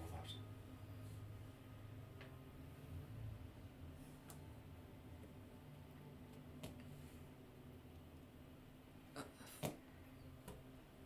I don't care what happens to me. I just want to be with my mom, and I don't want to stay if she's gonna be in danger. So Then take it. Go into hiding.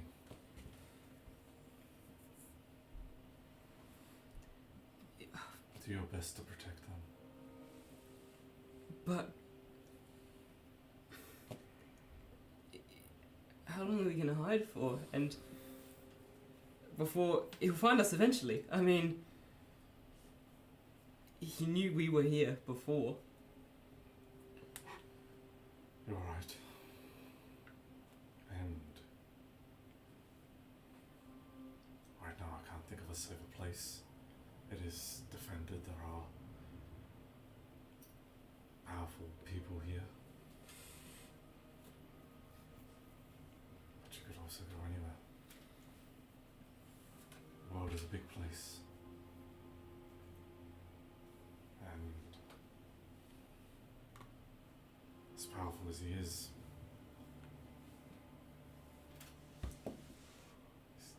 he can't do everything.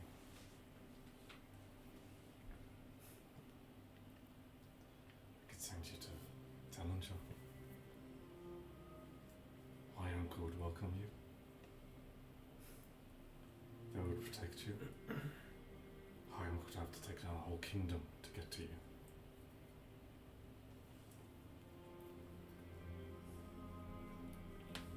You've got options. I can't promise that everyone will work out, but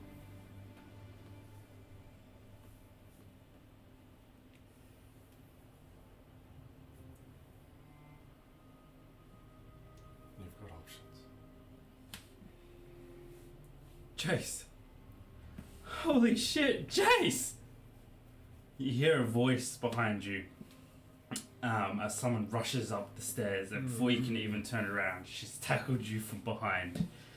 And the confusion of it all takes you a moment to realize that voice, that tone of pitch, that broken poor English, as Emily crushes you from behind. Holy shit! Hey, What the fuck happened, man? I'm alive. Yeah. Did you get out? With her help? Yeah. Oh shit! You turn around and you see Emily in a dress which you've never seen her in before, dressed exactly the same as one of Emily de Winter's servants. Her hair, herself all clean, her hair put up. For the first time you've ever known her, she looks like a girl. Wait, who the fuck? Emily's holy shit. I Yeah. thought. Oh, that's what I thought. That's what I thought. Like, that's what I As thought. soon as I heard the holy shit, I was like, it's Emily! How you been? Good. You work here now? Yeah, well, things got pretty rough that night. Yeah, things just got rough. You know, obviously, anyone that is here has Are you there though? gone through Damn. what Emily has, Emily has gone through. And the last time you saw her that night was in the sewers, as they killed one of those state troopers, and whatever fury and anger and passion was built up from that night obviously turned turned for the worse. I'm happy for you. It's a good place to be. Yeah, I mean, they got me like, you know, they got me. In a dress. Yeah. Yeah, man. Oh. Hey. Hello. Yeah. Emily's Holy Shit Apples. You guys, you sponsored me. It actually started her business. I'm not there, but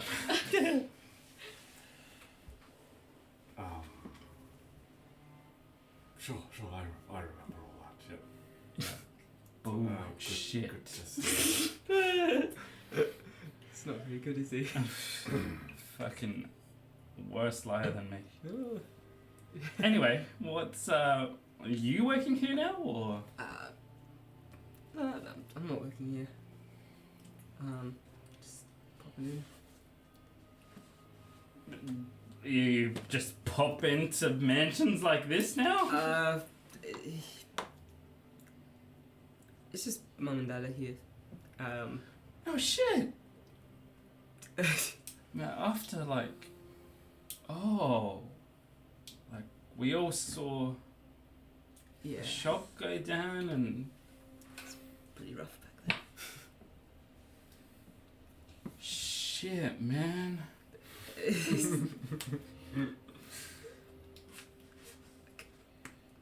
Mum's alright. Dad's just he's in a coma. But it's alright. That's Chevelle. He's gonna be alright. Apparently he should be up in a couple of days. He should be right. A couple of days, probably like one day, like Mr. Chaveo. He's, you know, he's a tough old man. Yeah.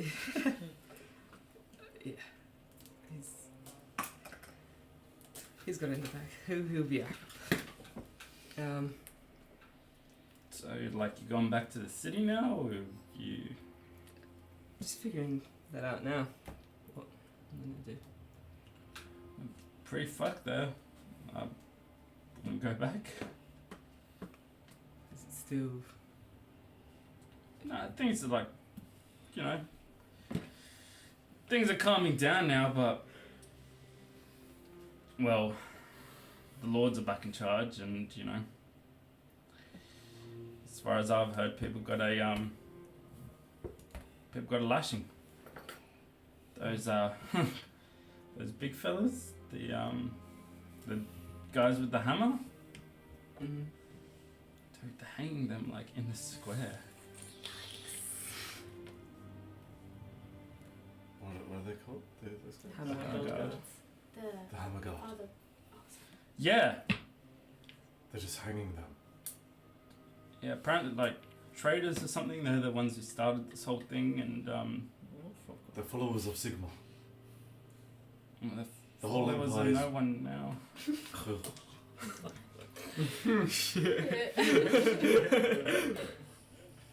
No disrespect, Sigma rest their soul, but yeah, like they're pretty much there's a lot there. Sorry, can I ask, what is wrong with you? Hey, little girl. Emily.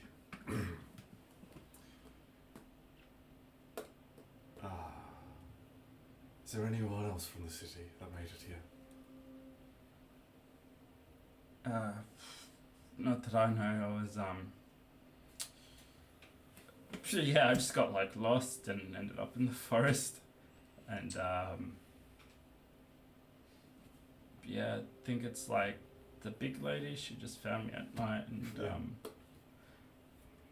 but yeah, as far as I know, I mean, Jace is here, and he's Mr. Chavoy's here, and Mrs. Chavoy. Thank you.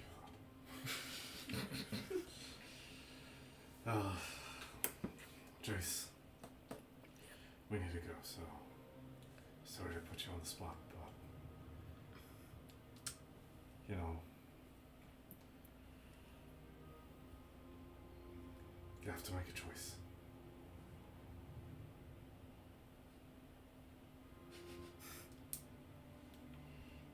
I'm pretty sure if you don't want to go with him, like the big lady, she can stop him. Thanks. Mum's just in that room. If you want to say hi. Yeah. Yeah. But I'm supposed to give these rocks to someone. Is that you? Thank you. There's rocks outside. I mean, like, I know you lords are like, can't wipe your own ass, but should have just gone out. Right. Is that. Alright. Are these the right rocks, or did you literally just pick them up from outside? No, Sarah gave them to me and just told me to bring them to the handsome man. Just handing magic rocks to kids, alright. Thank you, Emily. Yep. Nice seeing you again. Yeah, like, the whole shop thing didn't work out, but I'll get there one day. And, I don't care. Bullets, man. We've got to go. Alright, yeah, and I get chores, but good seeing you, man. Yeah, And, you yeah, like, I'll pop in and I'll say, I'll look after your mum and your dad if you're going. Thanks, Emily. I appreciate it. Yeah. Okay, actually, one last favor, sorry. Could you just hand one of these to Kathy? Man, she's right in there. Like, I know I'm like working here, but I don't really think like I'm like a servant. Can't wipe my own ass. Remember? This is why the world's falling apart, man. Takes it out your hand. Could have been a businesswoman. Hand out rocks.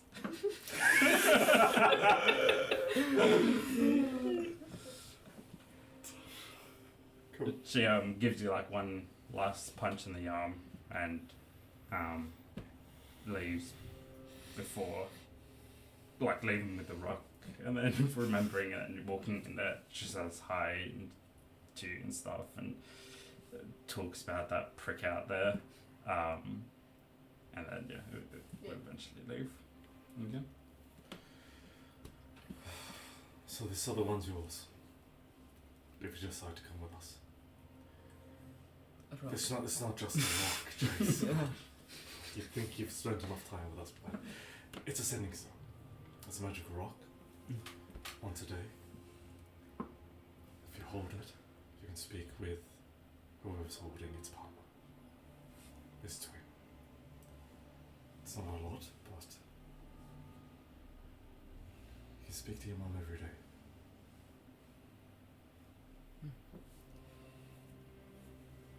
Again, I'm not telling you that this is the right path to take, but this is where your heart leads you, then hopefully this will help. Thanks, man.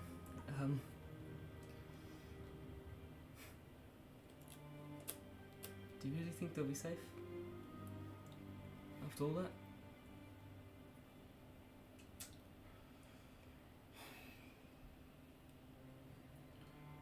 Do you really think Dad's gonna wake up in a couple of days?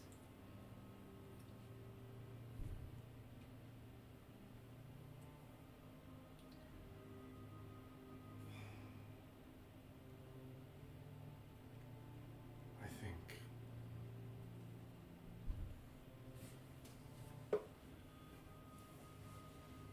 that I'll do everything I can to make sure he does.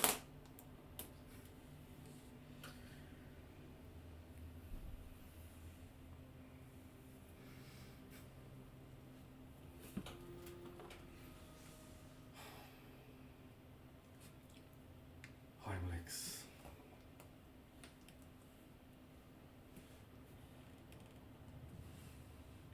claws claws are still deeply dug into the Chevere family.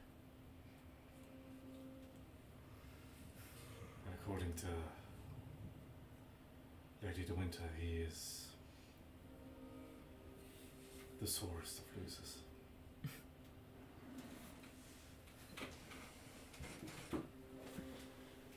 He will not let go. He hasn't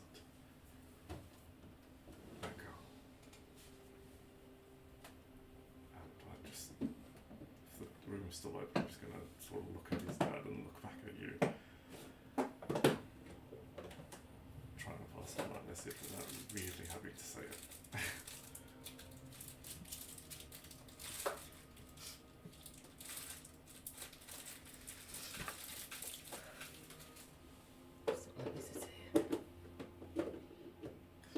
Say again, sorry. What was that? What'd you say? He's really got him. He's really got it? Is that what you said? Okay, sorry, I couldn't. You haven't got old and deep.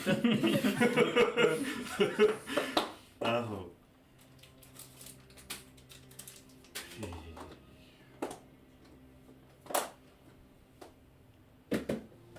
He's left his mark on his body. What does that mean?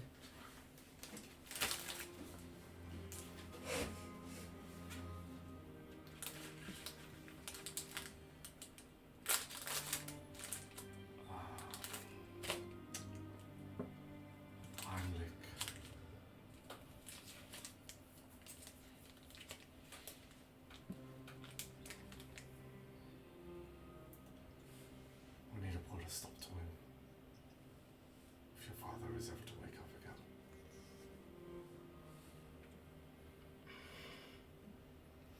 I'm sorry. Fuck.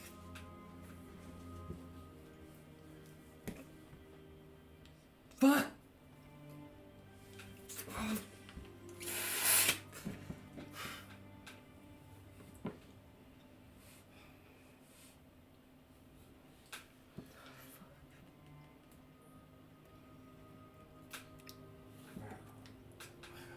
I don't want to say, but you deserve to know.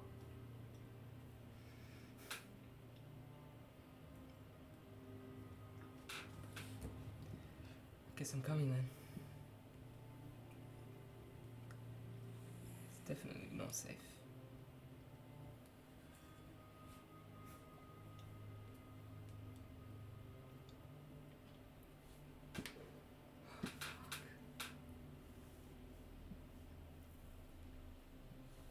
It's alright.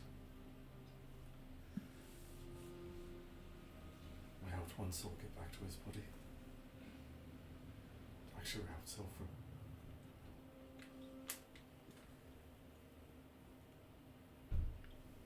We can do it again. We're experts at it by now.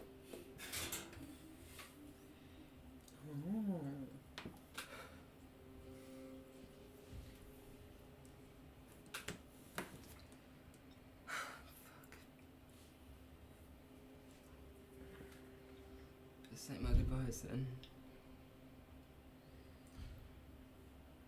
Yeah, and why you just tell Kathy that it's not just a rock, right? At this point, she's put it like next to Doris as a good luck charm. I wouldn't know what a sending stone Yeah, is. yeah. Could I like try to explain it to her Yeah. as well? As this is going on. I feel like I would have got on the hint. Yeah.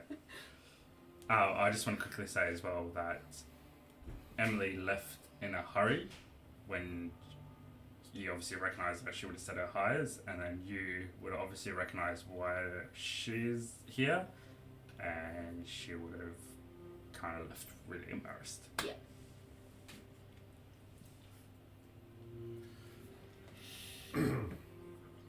Alright, we'll see you downstairs. We're leaving in 5 minutes. If you're not there, we're going. Yep. Alright? Alright. Yeah, You've got this. See you, Kathy. See you! She says to the rock. No, it's Never mind. It's good to see you again. That work. Just like that. Great practice. Alright, with your final goodbyes and then leaving the room for Jace, and one more time, final goodbye to your mother. Now, easier on her side, with perhaps seeing you and seeing Björn and Drea and kind of the encouragement that Doris is going to be alright. It's easier for her to let go, but the goodbye is a lot heavier from your end now. You know, seeing her new hope now and then knowing what you know, you just feel so heavy. Saying your final goodbyes before eventually meeting the crew out the gates, ready to move out. Would you have told them? I would have explained it before Jace comes down. Okay. Alright. Silver. In the next 20 minutes that you spend there, just before you're about to turn around and leave, you do see a lone rider in tattered robes, almost shrivelly, and hang on, you think to yourself, he looks real familiar. And I want you to make I made a check before. your perception. I want you to do it now. That was to spot him. And I want you to do an insight or investigation check. Oh shit. Who did you see, Silver? I'm rolling really good today. Nice. Is it a 26? Yeah, boy. Not as good as that. Insight or perception? Yeah, your choice. 24. Good roll. Just as Dante moves off and is moving down the road, you realise that that scrawny motherfucker on that scrawny horse going directly into Malachus Tower is the same apothecary that tried to sell you blood as payment. Oh, damn. Wait. And that's where we're going to take Oh, a quick what? break. We'll be about 15 minutes, guys, and we'll be back. Thanks so much for watching. We'll be back in a short break. Wait, Just what? answer me why you hate the fucking Treveyo. Seriously. Yeah, then you just torture the shit out That's of it. crazy. It is what it is. Oh my God. I feel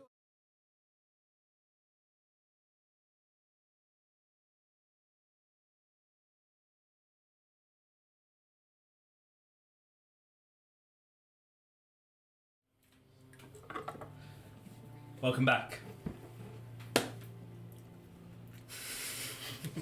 Silver. With that information, and with more questions thrown into the lot of what the fuck is this guy doing here? How is he working for Tommen? Why does Tommen need an apothecary? And then on the other hand of that, this might be Silver's one and only chance, if Heimlich is in Drakenhof, to sit across the table from him under a banner of truce, and finally get some solid answers. What is Silver gonna do? And any further delay here, if we do decide to pursue him, we'll cut that deadline. I don't know if the party's going to wait for you or not, but we'll cut that deadline.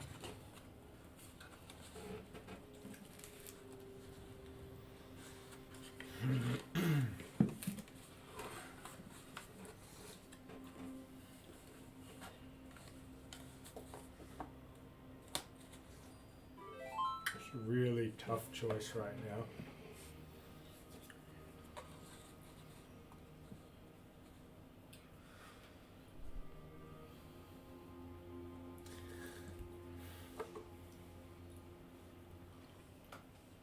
But He might regret it. Or he might not. I think he could probably get more answers if he heads back. Alright. Resisting the urge to go and strangle this filth of a human. You turn your back on him and follow Dante down the trail and eventually retrace your steps back to Sanctuary.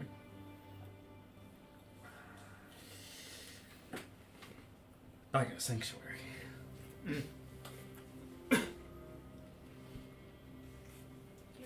Dario, you hear the heavy footsteps of a horse fast approaching, driven way faster than any natural horse should be able to run. Ridden.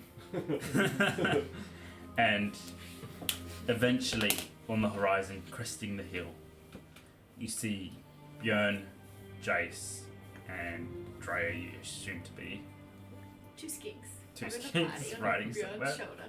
shoulder. They eventually come to a slow trot before coming to a stop next to the walls of Sanctuary, jumping off as Björn dispels the horse. Yeah. At the same time, you hear the unmistakable voice of Dante, loud and obnoxious, somewhere in the hills, before you spot Silver and Dante making their way through some bush before crossing down the crest and entering the sanctuary.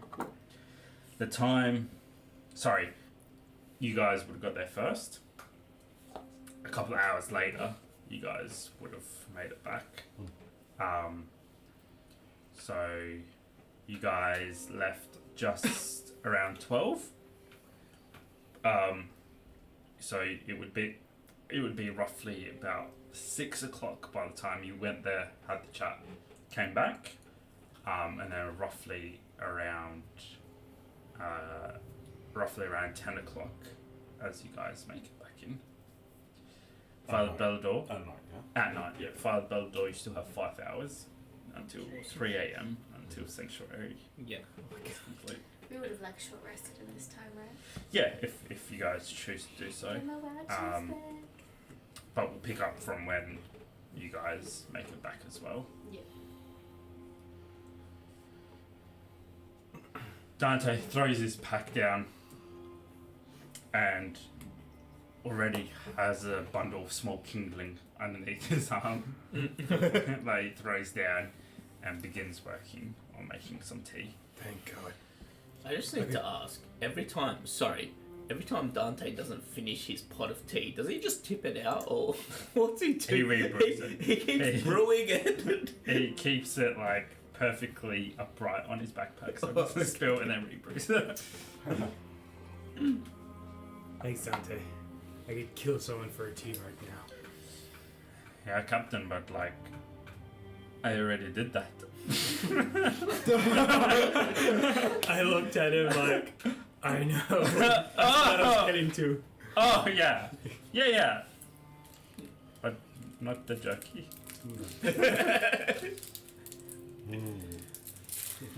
Dante brews a pot of tea enough for everyone there to share.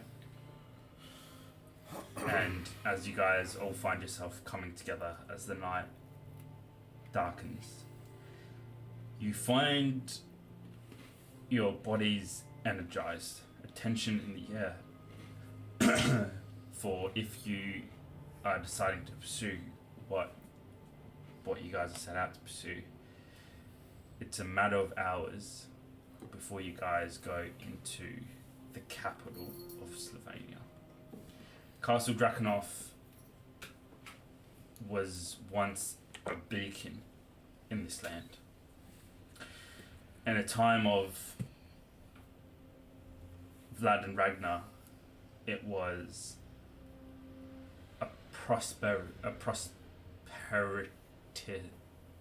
A prosperous Prosperous. place, yeah. Now, it's a shadow of its former glory. Often filled with necromancers and lower vampires that have miraculously thrown the last the last residents of it out, either by sheer force or political cunningness. It's now somewhere to be feared. For if truly Manfred, an original von Carstein, has reclaimed his ancestral seat, that means he has united a lot of the lesser vampire families underneath him. No longer is it a place of dark shadow, avoided and simply a landmark of former glory. It's now the place of either where you'll find some potential allies for the upcoming war, or suffer a fate worse than imagined. Tensions are high, and everyone is aware of the stakes. Everyone, although going there to ultimately support their friend and Prince Dario, also holds highest personal stakes. Father Bellador's praying helps ease and cast back some of those creeping shadows. You find yourselves kind of coming out of your short rests, out of your kind of own claimed areas, and mingling around Dante's fire. Shadows dance around Sanctuary as you look to one another. Who speaks first? Yeah, it's important we share intel. Anything we've learned. What have you learned, Silver? It's unbreachable. It's a broken down rubble of the castle, but but every exit's been every point that was once crumbled has been resealed. There's one way we might be able to sneak in undetected. It's through the river. It leads into the into like a gate, like a Yeah, sewer system. the sewer / stormwater systems of the whole outpost. Always the fucking source. Yeah. Even if we were to sneak in, how many men?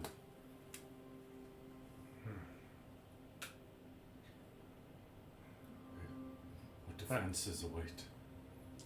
You with what you've seen, you can estimate obviously that the remaining wielders of Icor are there, so that could be at least 10 of them that you know would most definitely be there, and potentially any new recruits that are bolstering their numbers.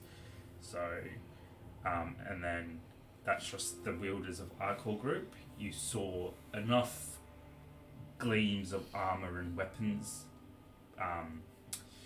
patrolling the walls that you would estimate there would be a force of at least 100 there. Probably more like 200.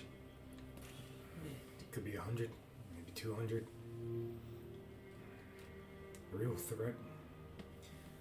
One of the real threat will be Widow's Icor. At least 10. Stronger than Manax. Just quickly, Apes, how far away is it from Sanctuary again? Half a day.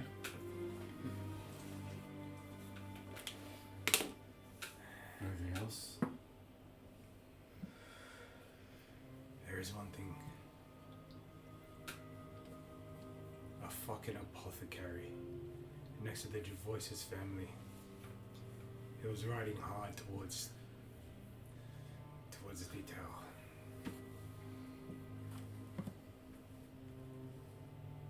Meaning what? This is another agent of Tommen's.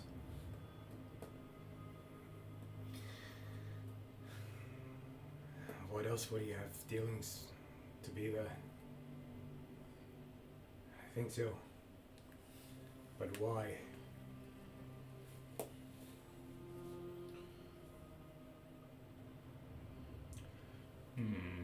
Maybe Tommen wants to repaint.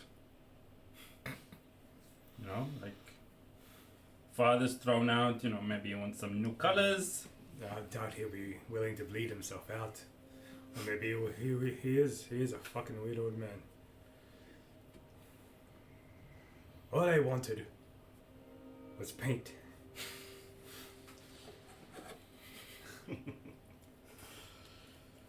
But regardless, he seems like Tommen might have a bigger use for him. Going back to the shop, what do I recall seeing in the shop now? It wasn't just a paint shop, was it? It was a mess of a shop. You know, paint was just something that he thought he could do there on the spot. But it would be the normal things you would find in an apothecary: herbs, ailments, oils, some supplies that would be considered black market, body parts, livers, and things like that. Although you didn't particularly see those, you, from the smell of the place, you could be sure that he was keeping a liver or two in the back. But that still doesn't beg the question. It still doesn't quite answer why Tommen, who has potentially all the money in the world, needs the services of an apothecary so long. Go ahead and make a history check for me while you're recalling the shop, though.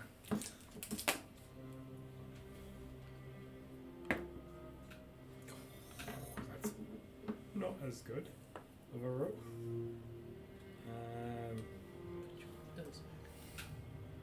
15? Your thoughts keep coming back to the face. A straggly beard, sagging skin, baggy eyes, and those hideous teeth. Now, well expected of someone of poor status, you know, it's not common to find poor teeth. But these were decayed. These weren't simply unkept teeth.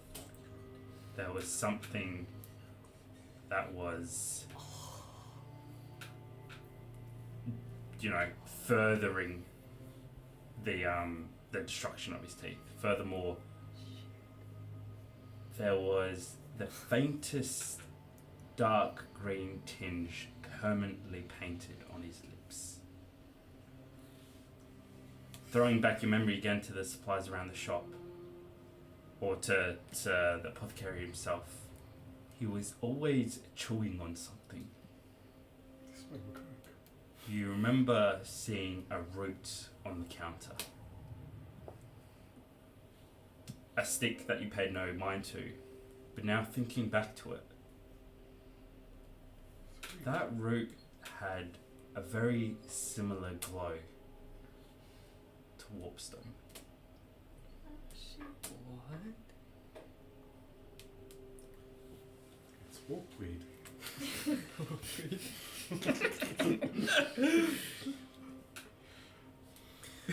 I was thinking something cooler.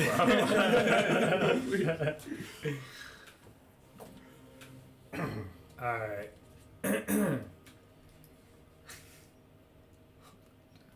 Odd men. Been in his shop. Smelled like dead bodies and could be from the back. Had some black market items such as gonna describe some, maybe it'll jog someone's memory. some type of root. And yeah, and also some type of root with like a green glow. I make a medicine check. On. Well, being as Rosalind was like wrote with this kind of stuff, would she have ever mentioned something like this? Okay, yeah, go ahead and make one. I was hoping you'd do that. Jace, Nice. can you... Obviously, the apothecary shop was right across the mud road from your parents' house. Perhaps you would like to re-jog your memory. I feel like at this point in time, Jace would be kind of separate at the moment. Okay. At least. Alright, yep, easy. Also, his teeth. No, he did, but the decay is unnatural. Or if you don't brush them twice a day. Is toothpaste invented? I got a 19. You're rolling good tonight. I know, right? It's such a surprise. Thinking back to a time that you keep separate in your mind. You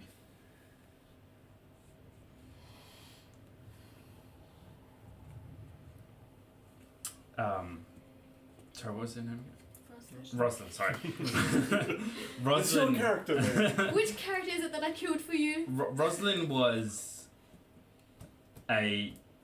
brilliant at what she did. She was knowledgeable. She knew she had advanced practices and techniques that far overtook any other similar apothecary.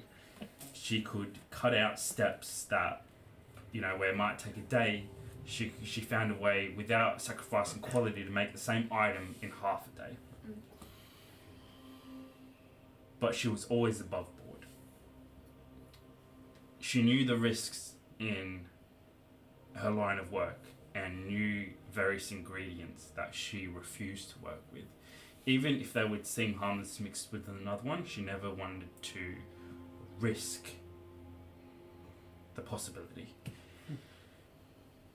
With that in mind, you remember one late night with her, you and your cousin sitting around the fire with her, discussing various topics, and you being a bright child yourself, were discussing with Rosalind a potential technique that you thought would improve a certain ointment or healing potion. However, the use of this technique would require a item known as dark root. Rosalind refused to use dark root. She wasn't scared of it or anything, but explained to you the addictive properties of it. And then What does that mean? that's when it hits you. You remember that sinister, heartless grin, the croaky voice as she mocked you, little crow. Her lips tainted dark green, her teeth almost melted away. Dark root always in her cabin, enhanced with what you thought back at that time a harmless gem, now you realise was a warpstone. Crushed and infused with the dark root, offers one of the most illicit, addictive drugs one could hope to make. Just the right drug that Tommen would need to ensure loyalty and dependence.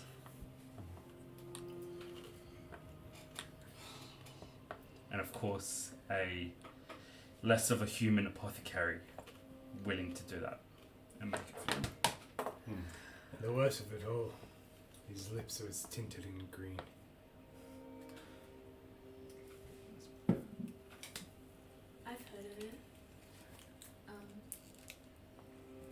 They call it dark fruit.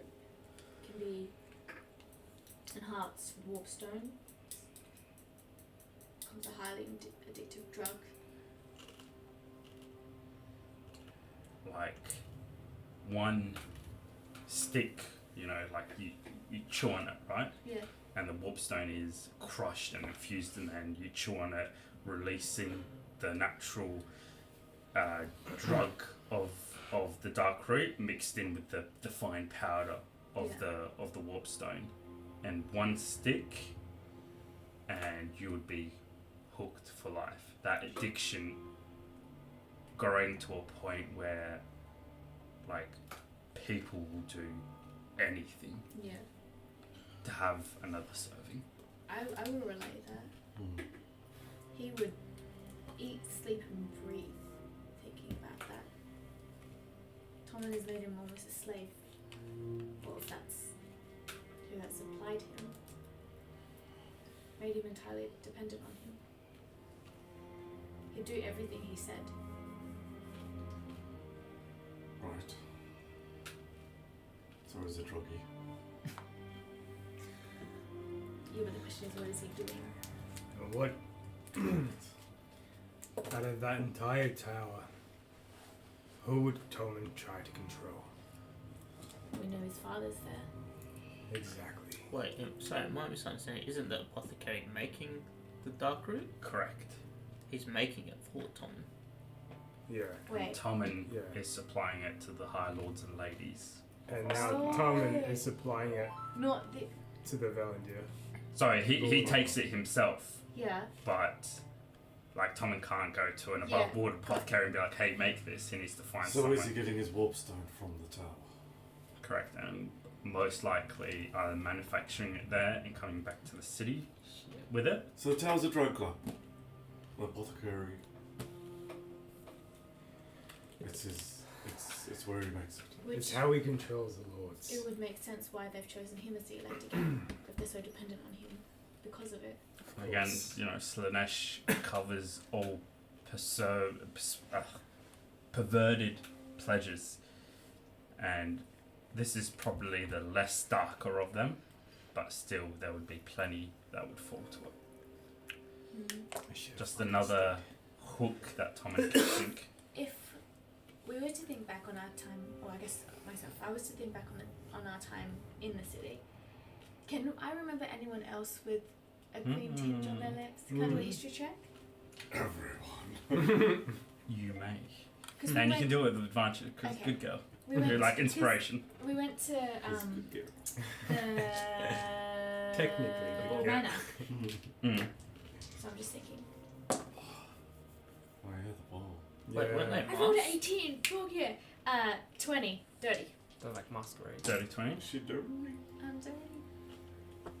There is two people, in fact, that come straight to mind. Who hit me with it? Lady Doomto. Oh shit. Oh shit. Love that shit. Both of them females. Oh, the twins. Both of them gorgeous. Of course. Both of them Crazy and Fucking psychotic. the twins.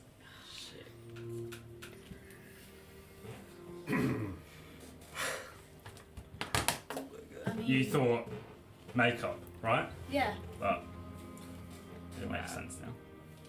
I mean, I don't know about anyone else, but I did notice someone, or I mean, two other people with the green tinge on their lips. I thought it was just a bizarre style you guys had. I mean, it's a bit different, but It's been a while since I've been here. I didn't catch their names though. The twins. Very Really? gorgeous, a little bit psychotic, Didn't you spend some time with them? very touchy, and very pushy. Now, in ordering her saying that, I want to recall and see if I can remember what's his name? Oh, I just had it. I lost it. The guy in the prison cell with me. The one that wouldn't shut up. Bonnet. Bonnet. Bonnet. Go ahead. Yep. Did he have a green pin? He's working for you. Oh shit, that was a bad roll. Because that would make so much sense to him now. That's a history check. 8. As best as you can recall, he did not. Or anyone else? Not that you're aware of with that roll. Okay. Alright. So, Dark Root. Tommen, Malachus Tower. Alright. But, in a few hours, we're about to meet Lord Douchefage. What was his name? Douchebag. Lord Devash. That's the one. Steward of Manfred of the Crimson Court. Take his full name.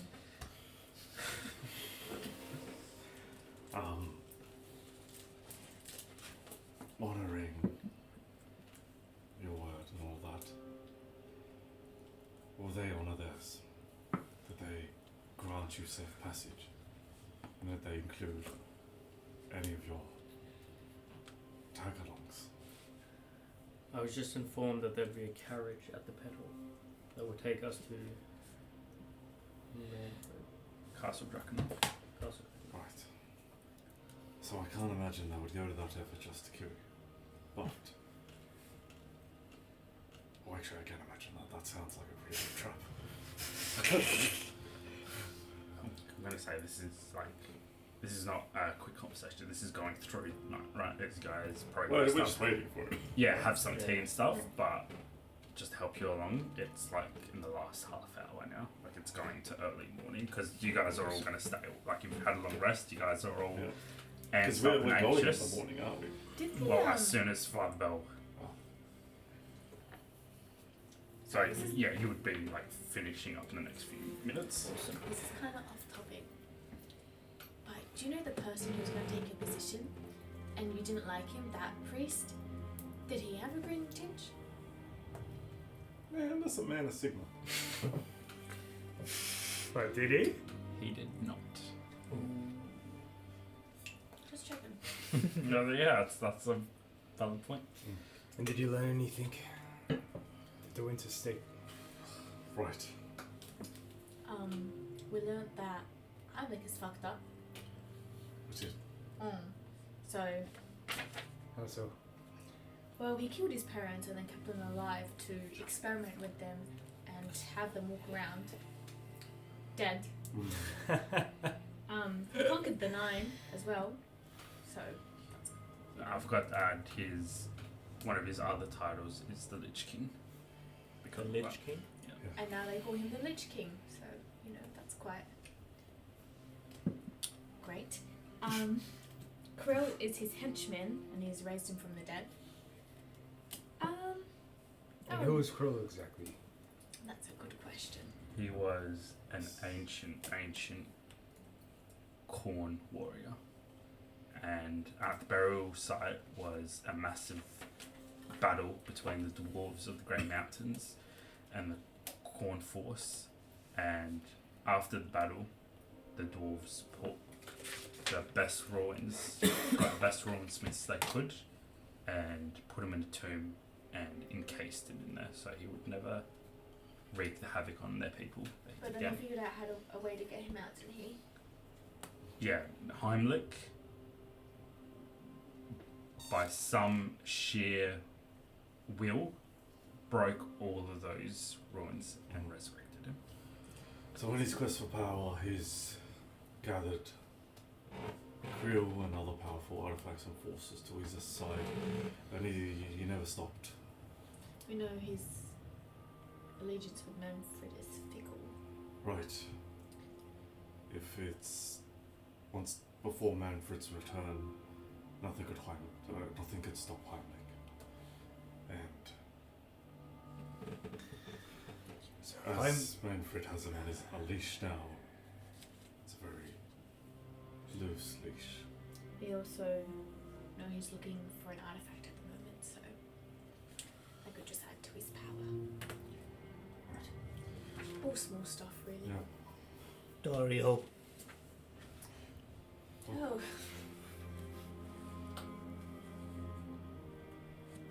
come help an aging man off his withered knees. Dario hops up on the You help a Didn't even say please. like. I just want to reinforce the size of Father Bellador. He's on his knees. He is still taller than you. Holy He shit. would bring his hammer to him, and while he helps him up, like, put his hand on his hammer. Yeah. How big is his hammer compared to like Dario? Dario would not be able to wield it. Wow. But like how tall is it compared? It would come like underneath his chin. Holy Ah. shit. Damn. Thought Sounds about like- that. Unnaturally so. It's dark root. Not slight root. Grab me the green stuff out my back.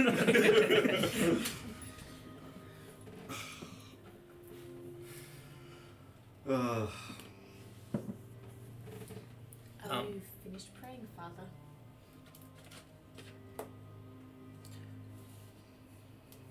We could pray a lifetime, my lady, Felt like you did. and yet it would still not be long enough.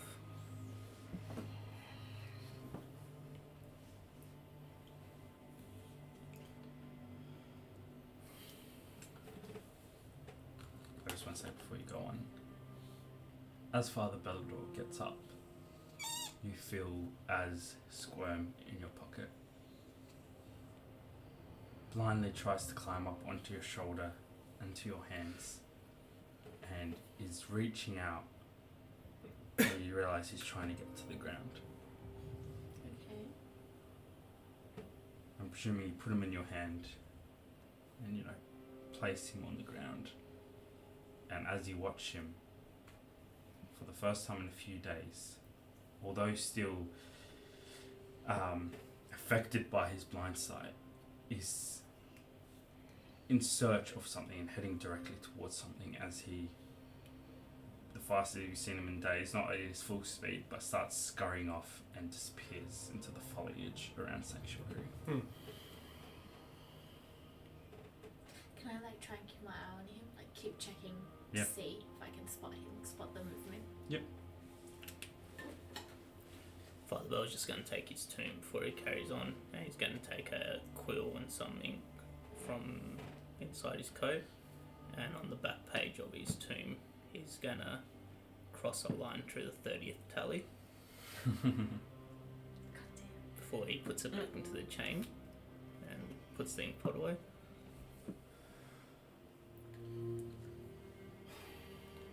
I gather you're all well rested. Thanks to you. In part. And thanks to Sigma.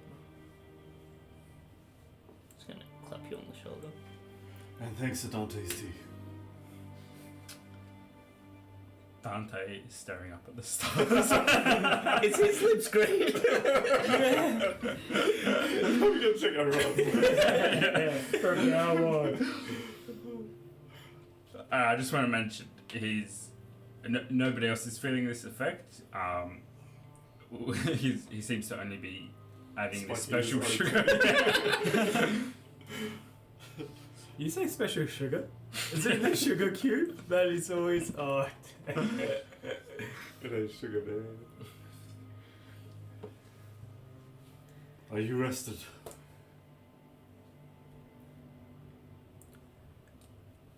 I am satiated by the light. Though, I do admit I am a bit famished. Have a look over to where the food was and stuff. A few pieces of fruit still stay there. What the fuck is this? Like a couple of apples, a banana, and a few small carrots. Very gingerly trying to get feeling back into my legs. I'm going to make my way over there and just collect whatever I can. And find somewhere to sit, have a meal. Yeah.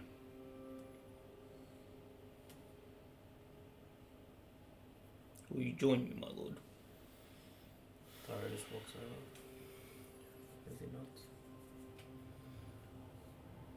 I'm gonna offer him the plate before I take anything.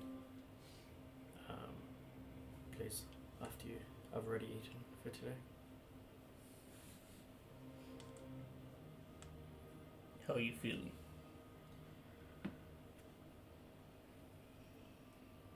feel better, but feel unprepared for what's to come.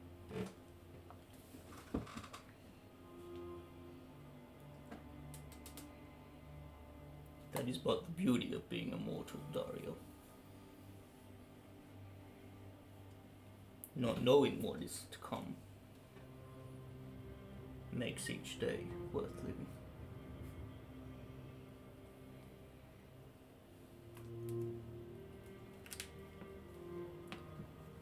We are all born into this world as empty vessels,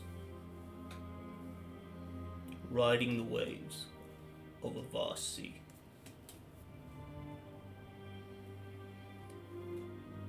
The choices we are unprepared to make are the ones that decide if we sink or float. Are you sitting separately? Not away, but like near Sigma's statue. It's probably Right, as this much is a room as. conversation for just Dario, or are we all... I mean, you can hear he's not talking privately or anything. Alright. And speaking of those decisions, you both plan to stick to yours, I presume?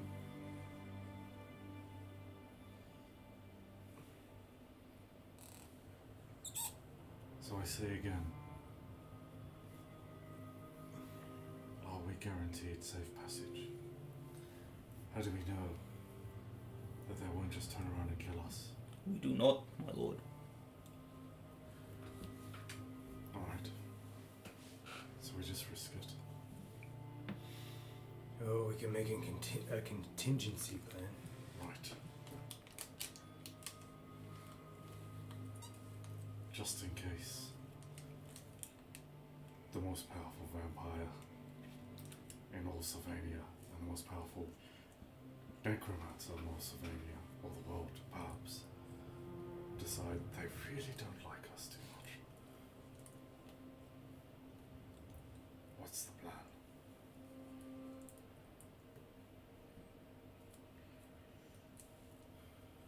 My lord. The same as it always has been. Well, the fate broken are best at.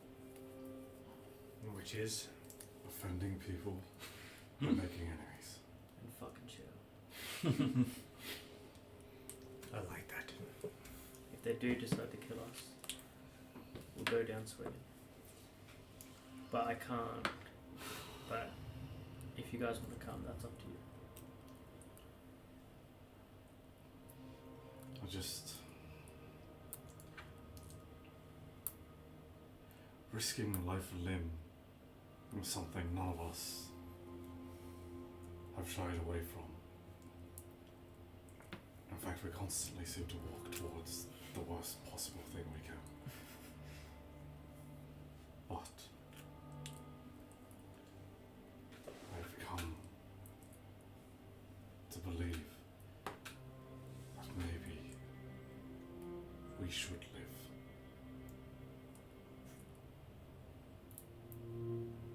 Maybe we do have a purpose. Maybe our fates aren't so broken after all. We're the only ones who really know what's happened with the Ever-Chosen. We're the only ones who really...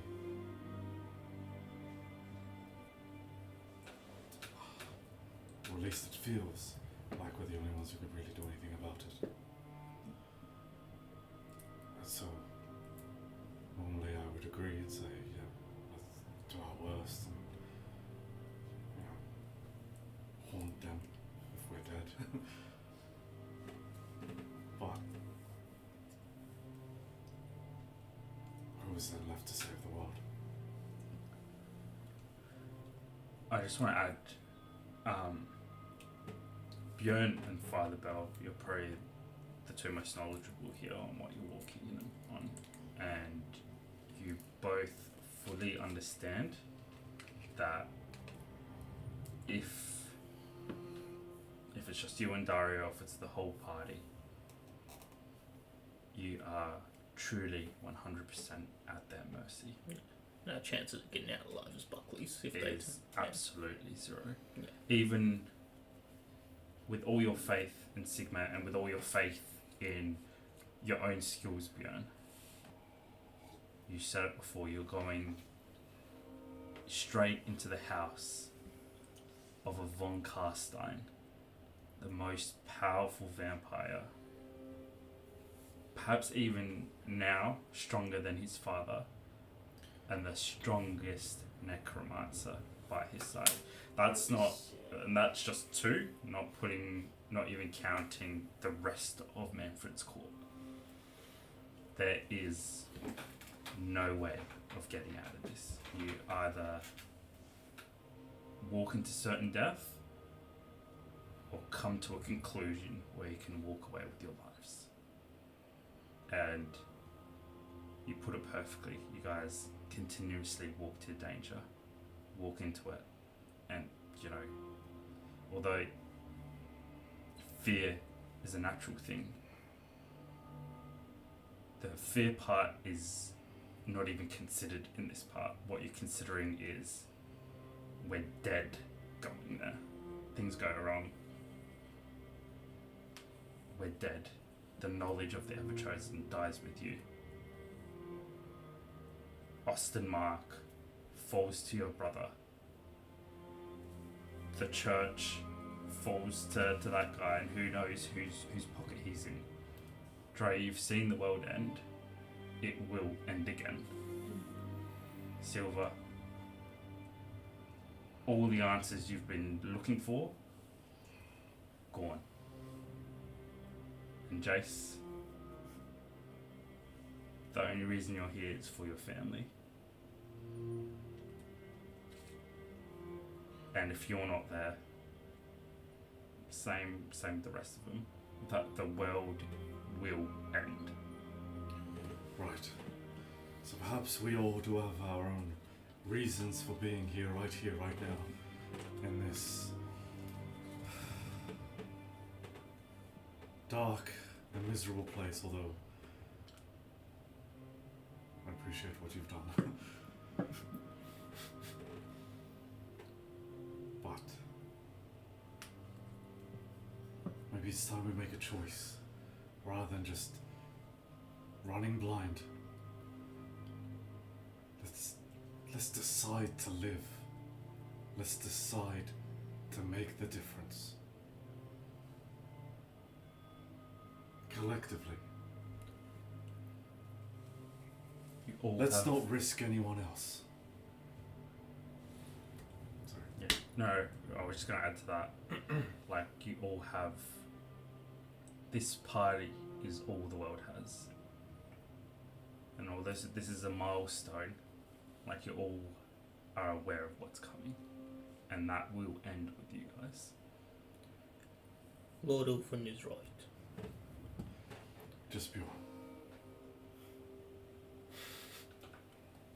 Has anyone here stopped to contemplate why we are here? In this place, right here, right now.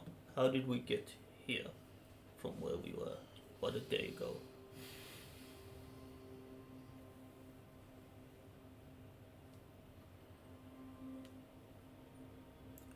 Why were we spared? Anyone?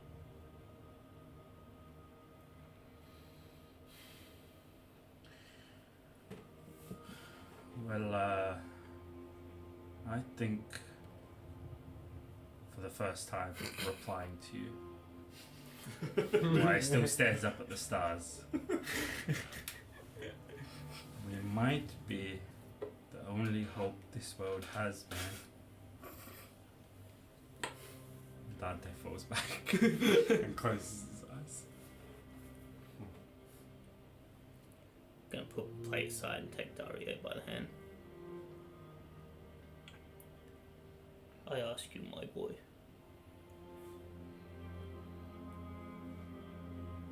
What is it you are planning to achieve?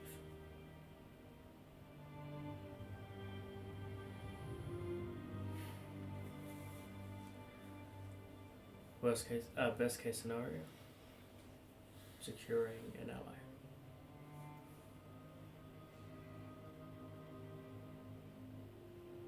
And by what means, or at what cost? Hopefully something mutually beneficial.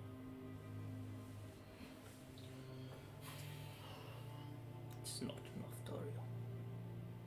That's all I can give. And that's enough for me.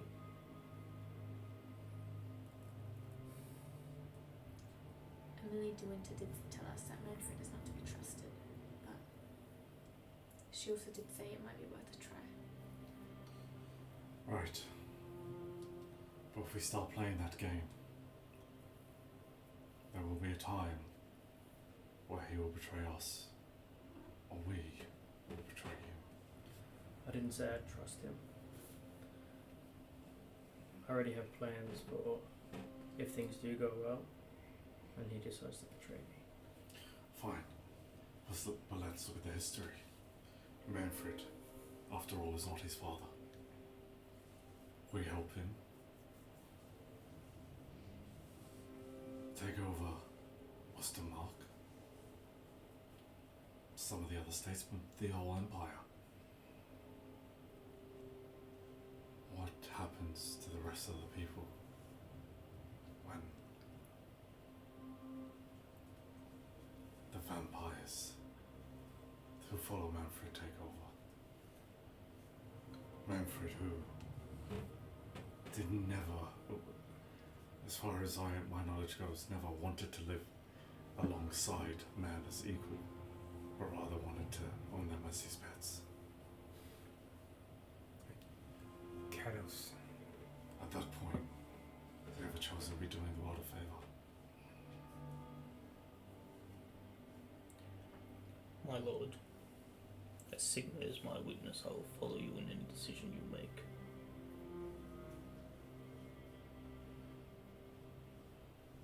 But even with Sigma's blessing, I dare say we need the help of everyone here. Perhaps, Dario, this is your moment to lead. If you are well rested, may I suggest you hold your first court meeting with these fellow advisors.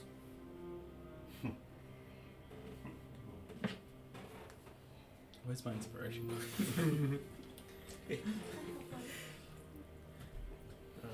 That's what's going.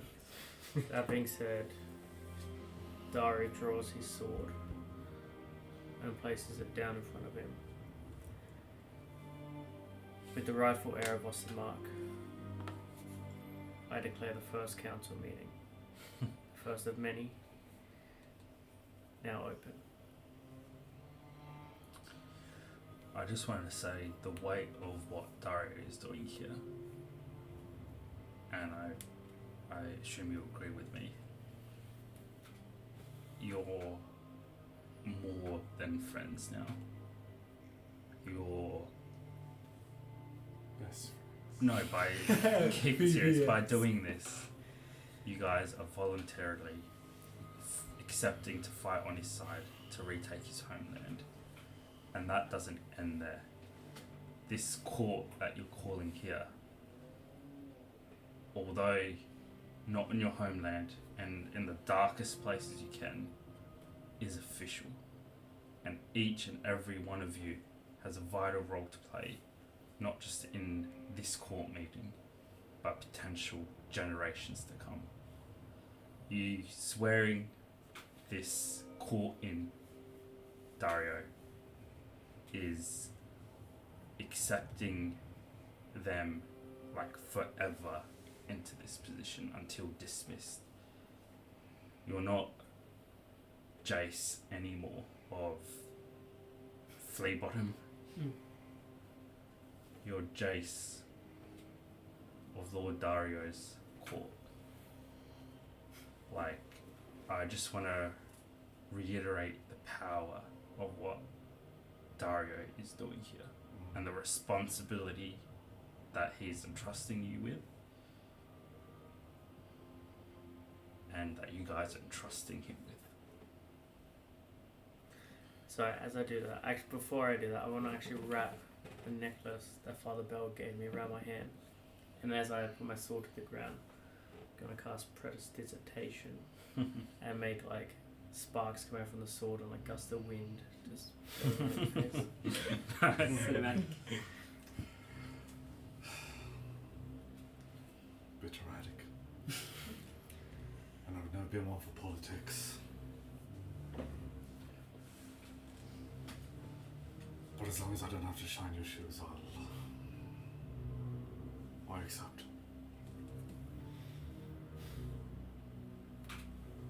I accept. I fought for many kings. Nerby, all ignorant,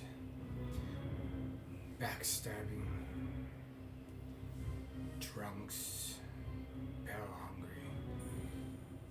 I don't see that in you, Dario. I accept.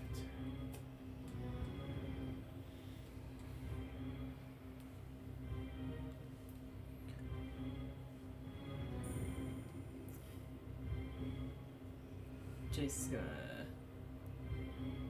see. He's just sort of been listening into the conversation.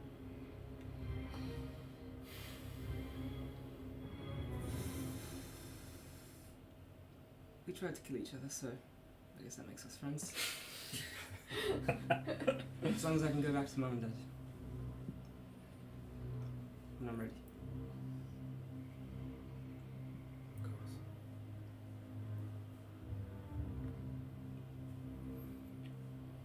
As I am the hammer to Sigma, and his light shelters me, my hammer shall be the light that shelters you. I accept. Kind of missed Father Bell 24 hours praying. Comes a box. Yeah. The poetry. So good. Then, if I may, I call this court to order. I'm gonna lift my hammer and just bang it down on the stone.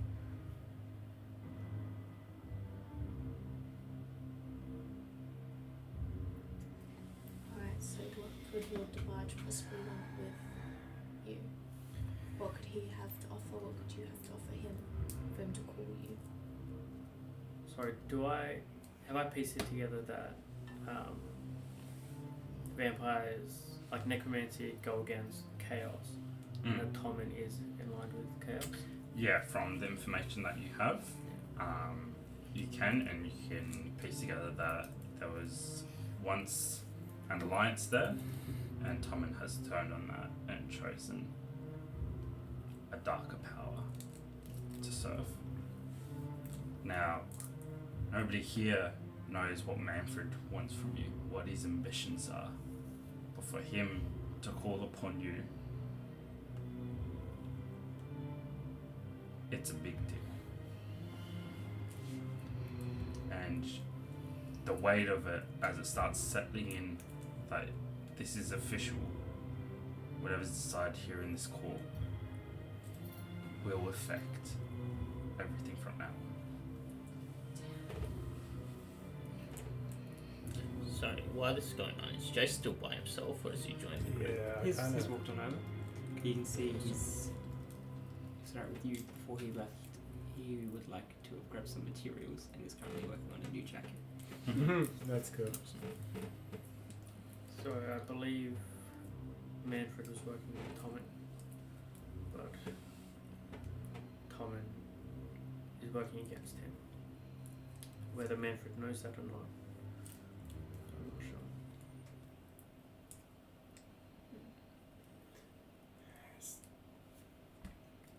Tommen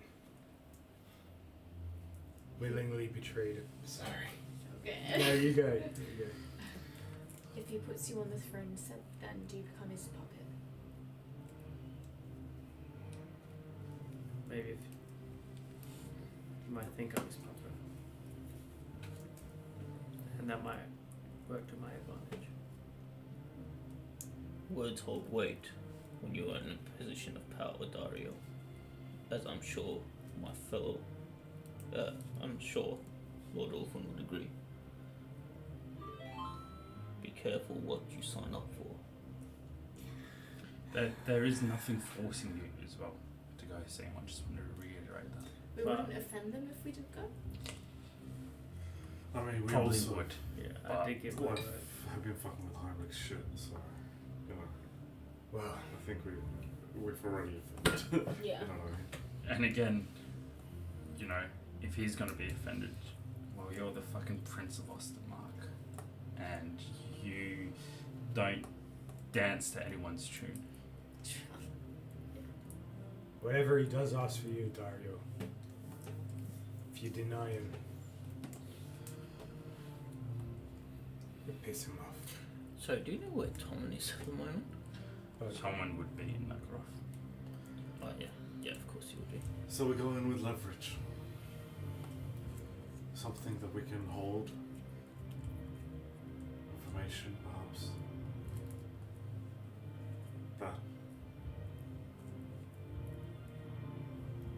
prevents him from cutting us on the spot. Yeah, Manfred knows, and like you said before, doesn't see anyone here as an equal. You know, he sees this as a favor to you. So let's have a look around. Right. Once Heimlich's possessions, probably a source of his power. I'm sure he wants him back. If not Manfred Heimlich. You've got Heimlich's descendant and the source of a clone army of sorts. I'm sure they'd like to have the original back.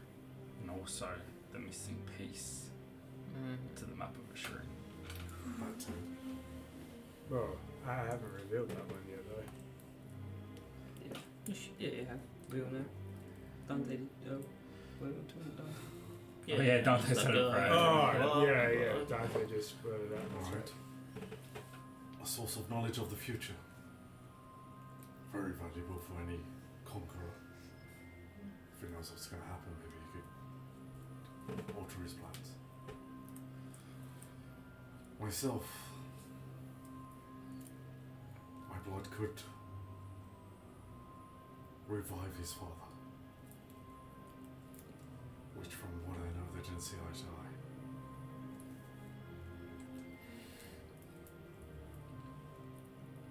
Something that probably could be held against him. Yourself, ruler of Ostermark, a pawn in his game. And then maybe he'll be friends with Osiris. Fuck, putting it that way. Going there will be like handing everything he wanted in silver platter. Right. Or we find a way to hold back. To keep something. We use him as much as he uses us. If he wants something from you, which he does, otherwise he wouldn't have invited you,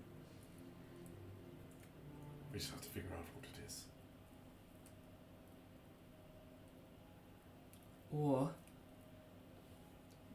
we forget about Dushva and carry on with the winter. Then I've just stood up the most powerful vampire court. Aren't you a prince? Come on, mate. You've been gone for 8 years. Grow up here. Oh no, Jace. That's your official advisor speaking. Respect. Sorry, where's Darius' dad being healed? Is it in In Memphis? Malachus Tower, Malachus Oh, Tower. Malachus Tower. which Tommen owns. Alright, so Tom. our options. Well, yeah, it's held by the Builders of Icor, which are working for Tommen. So our options. Either we accept this offer, go and see him, carry on? Or what? Obviously, your baby brother. Piece of shit of a man. No offense. Was there any No news of why am I thinking of Dellinger? What's Austin happening? Monk. Any news of Austin Mock? What's he up to? He's He's been made elect account. and hanging all the hammer guards. He's I'm also sorry to say. supported by many lords and ladies of power. I'm apparently dealing drugs. Yeah.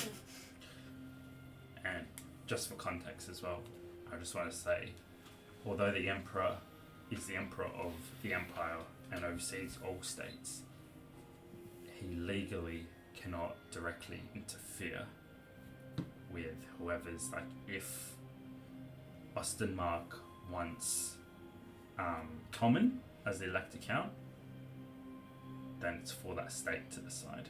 He cannot directly intervene with that in any way. If it does, it's like it would be through an act of war, essentially. Yeah. They've also, they believe the uprising is your fault. You know they want to arrest you, so if we go back, it would be. With little friends. We rescued my father. Proved he's of sound mind. How do you do that?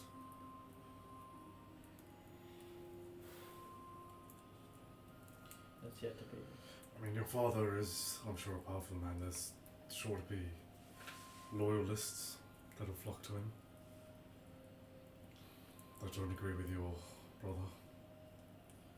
You would need an army to assault Malach's tower. Potentially Manfred could offer you that. I'm just being the outside voice here. Wow, Dante, you are very wise for us. Stop talking. Your voice changed. Give me some. I'm just trying to Yeah. open it Yeah. up for you guys and I show you. know Darius' dad really well, right? Like I said, Yeah. I feel Yeah, the familiar with him. Yeah. You saw him from probably similar age of Dario taking on the position of elect account to where he is now. Sweet. Can I get him to make a wisdom check? Can you get him to make a wisdom Yeah. check? Sure. Right? 18. So, let's find it. So, because I know him really well, he gets -5 to that roll. 13. Awesome. Which means he fails the check. And I'm gonna cast Scrying. So you can see or hear a particular creature you choose that is on the same plane of existence as you. The target must make a wisdom saving throw, which is modified by how well you know the target. And they can voluntarily fail it if they want to be observed. Is there a distance? On a successful, same plane. Oh, On a successful save, the target isn't affected, so he failed. On a failed save, the spell creates an invisible sensor within 10 feet of the target. You can see and hear through the sensor as if you were there. holy shit. It moves Wow. with the target, remaining within 10 feet of him. And everyone can see this? No, Or- only me. Okay. Okay. Holy shit. But they can do like an arcana check. Like, I think they can censor, but it's like on a check. Like you guys can see it? No, we can't see it. Yeah. But like if somebody else was in the room, Gotcha. Yeah. like That gets it's got to be like an arcana or intelligence check or something, but they can potentially spot it. Okay. Alright. The spell, as this conversation is happening, weaves into existence. And you can see and hear. Seeing here as if I was there. The first thing that you hear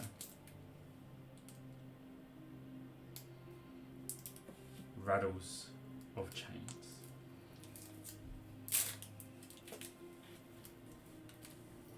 You look into pitch darkness as something swings in front of you.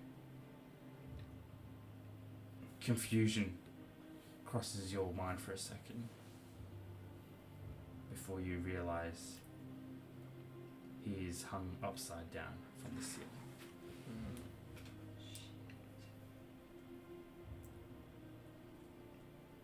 Is he alive? He is, but currently unconscious. You can see that he has been stripped to almost nakedness, and the marks of his body is clear torture.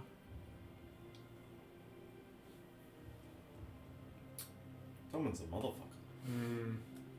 Looking around, do I see anyone else in here with him?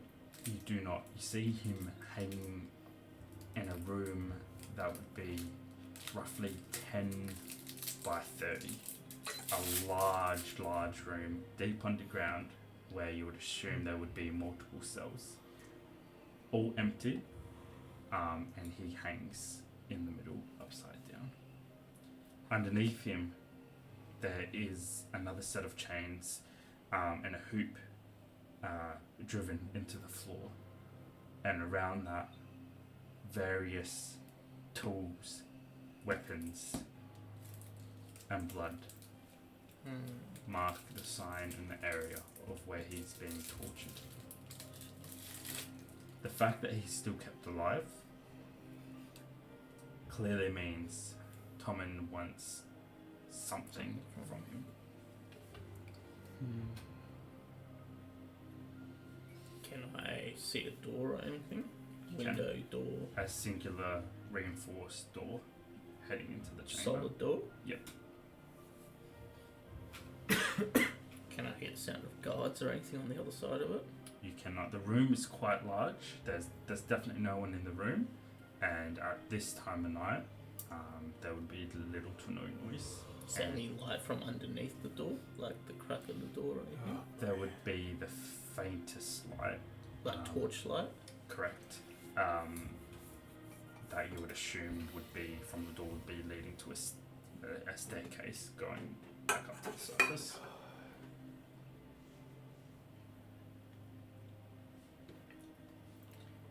Pity swells in your heart at the man you would have once called friend.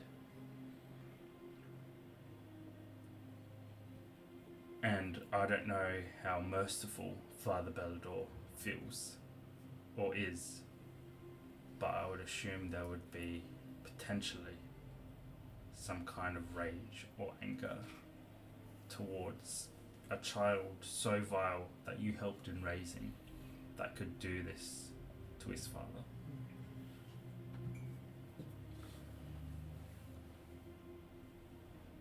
Tommen is so far gone that even with the mercy and help of Sigma, at this point in time, Father Bellador sees no option for him but to be destroyed. He is the epiphany of evil. Yo. This is the first light on this.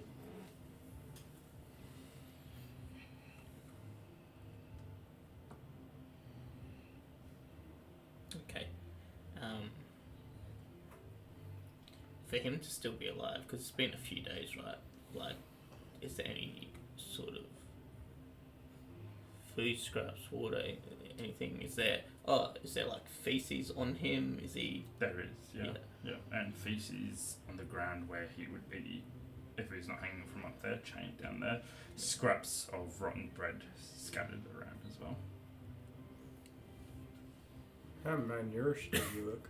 Very, and like older than you've ever seen him look. Obviously, as some here would know, the pain of torture takes decades from you. Okay, still looking through. I'm gonna relay what I see to Dario.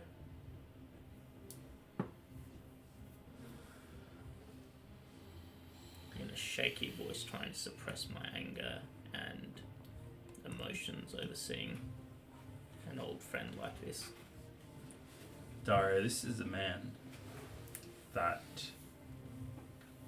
sliced the top of your ears off and drove you from your home. I only say that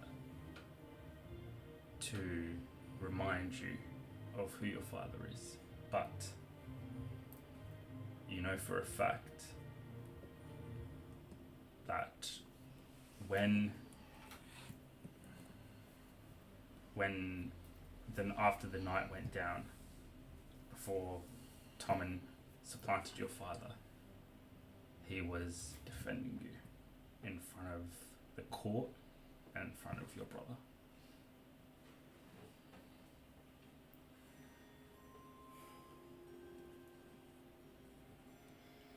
Dario Scribble put my hand on Dario's. Dario sheaths his sword. The meeting with Manfred can wait. We take Melikor's tower tonight. Oh.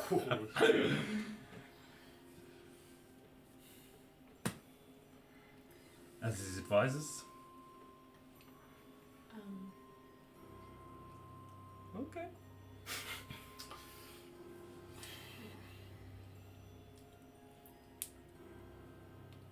Alright, entry plan. Entry plan. I summon a beast. You summon as many small rodents as you can. They scale the tower for the warpstone. They bring it out. Jace, you get a vantage point. Use your slingshot. Draw them to one area. I'll take another vantage point. I will attach warpstone to arrowheads. Take it from another point. You summon some birds. They drop it on the tower. Blow shit up. while this is being discussed, Silver, you can start sketching out the layout. You've rendezvoused it. You can start sketching out where the tower is, where walls are, barracks, storage houses. He is I mean- deep, Dario. Deep, deep underground. Let's He'll just. bury your father alive. Or. They'll just kill him.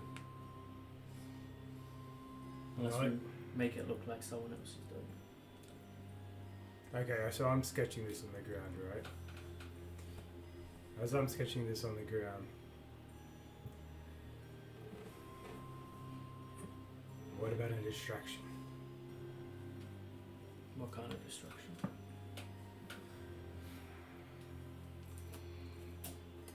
See that anthill over there? Picture this out. It's Menex, right? Now Menex, he saw me. He knows I'm here. He's gonna run down and tell the other ants as I crush the ant next to the hill. Imagine that as his pheromone, telling everyone that danger's afoot. Now ants are gonna pour out of there, expecting someone, and I'll be there as a bait. Me being there should lure out all of the fucking Ichor, and maybe more. That's an awesome plan. I just want to say, you know the Wilderness Fire Corps. They're not dumb soldiers. They know They're not. with Yeah, I like know. one or two if you are alone, perhaps three. Not even for a captain. No way.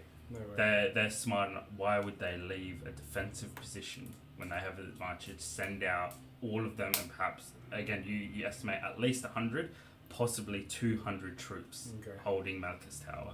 There is no way in hell they're sending all of that out for No, one man. I was just hoping, just the Ichor really. Regardless, they would not send 10. Okay. Could you misty step in there and get I him was out? going to say, is there a way to get in? This is not going to be enough, but if I get close enough, perhaps I could thunderstep. Nah, it's too loud. That'd be too loud. That I can fucking get in. stings, I remember. I can get out. Okay. I'll be on the run. The sewer system. I've scouted it, and I believe that would lure us in. And it looked like. Did it look like it was going down? Like it's not like above the thing. It looks like The it's sewer going- system? Yeah. Yeah, it'd be at the lowest point. Obviously, all the water and sewage would disperse from the highest out into the river. I believe it would lead deep. Let's see. Keep on. What does he see? Maybe deep enough where your father might be, Out in the distance. or close Not to it. approaching the sanctuary. And the crest. Let's just split up into two teams. That hat. The team causing the destruction of the damage ensures You wouldn't safe. Believe me, Dario, sanctuary. you are not messing with But he's standing up. So, like standing amateurs. You are messing with the fucking blood of Igor. I'm sure we've dealt with worse. Right, Silver, but none of us are amateurs either. Are I there think we've all but trees proven that. very close to Amicus Tower? As in, like, You would, yes, but again, remembering all the trees are quite decayed and dead in Slovenia, and then there would be at least a 50-meter clearing around it, around the actual outpost, around cleared from the walls and everything. If, like, the people in the castle were screaming, would the Okatoya hunt them, or do they have, like, the Okatoya kind of leaves them alone? They would definitely hunt them, but again, being you would consider a group like this staying permanently here would have some large ballistas or defenses to counter Okatoya. And what about if we take down those defenses? Whilst this conversation's happening, Father Bill's just going to excuse himself to go relieve himself. The priest You've is. been holding it for like 24 hours. Yeah, exactly. It's been a while. Alright, well, I can also disguise myself. Maybe we do catch one of the blood of Wycor out taking a piss like Father Bill over here. We ambush him, take him out, I disguise myself as him, and just walk through the front door.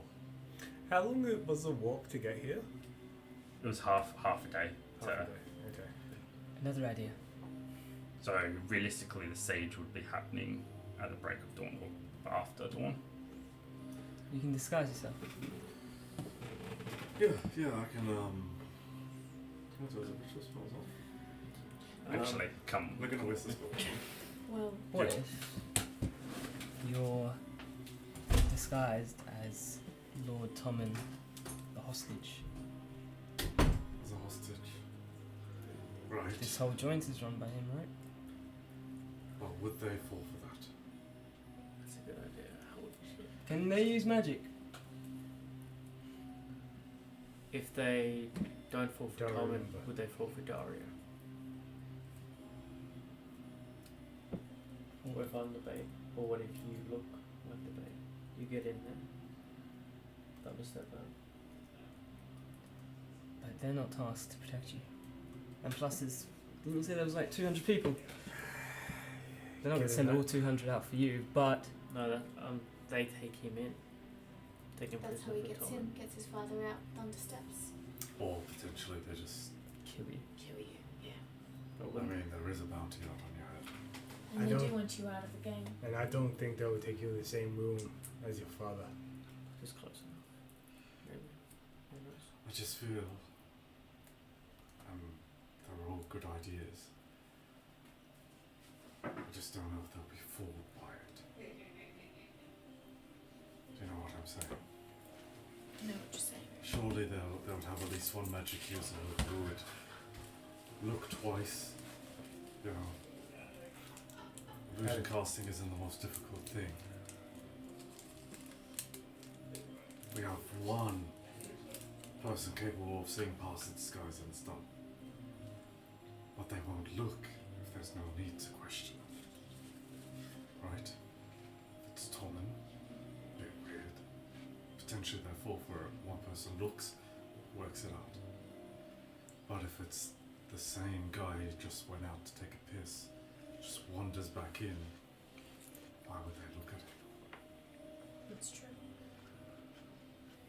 It's risky. Did you see anyone leave when you were there? Well, we saw the guy with the knives, with the golden knives. He was out and about. Manix has come after you. Who's the guy with the golden knives? The guy with the golden knives. I don't know what his name is. What about the apothecary?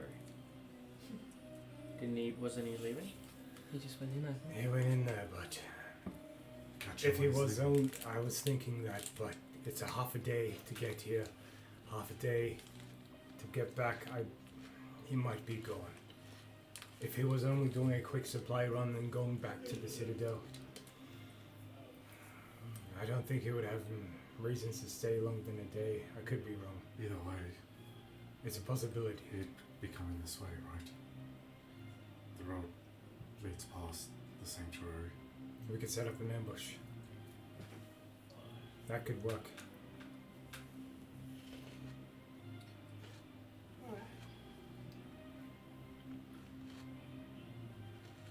I feel as though would not be your best bet. I still like the wolves there, yeah. Get your father out, and we'll take it down.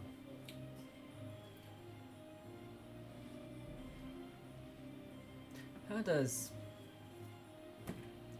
detecting magic work? Like, Detecting magic. do you just have senses to it? Is it like Yeah. smelling it? No, it's like a sense, right? So even if you were disguised as someone else, you walk past one person and they could still potentially sense you. Not necessarily. It's like Or do you Oh, have to be experience. looking for it? you have to be looking for it. You have, and you'd have to be a very perceptive person to pick up an illusion like this. And we don't, if we do end up kidnapping this apothecary, potentially questioning him, maybe killing him, disguising as him, and you return, wouldn't they question that? Why was he back? Did he look like Pick up me bag of drugs, lords. And I'll just like imitate. I've seen this guy. I'll try and imitate him. and Does he look like a man that oh is well yes, organized? fucking indeed, he does not. But if anyone saw him leave with the drugs, I might question. This is a real creepy guy, right? Very creepy. Very creepy. You should see how he makes paint.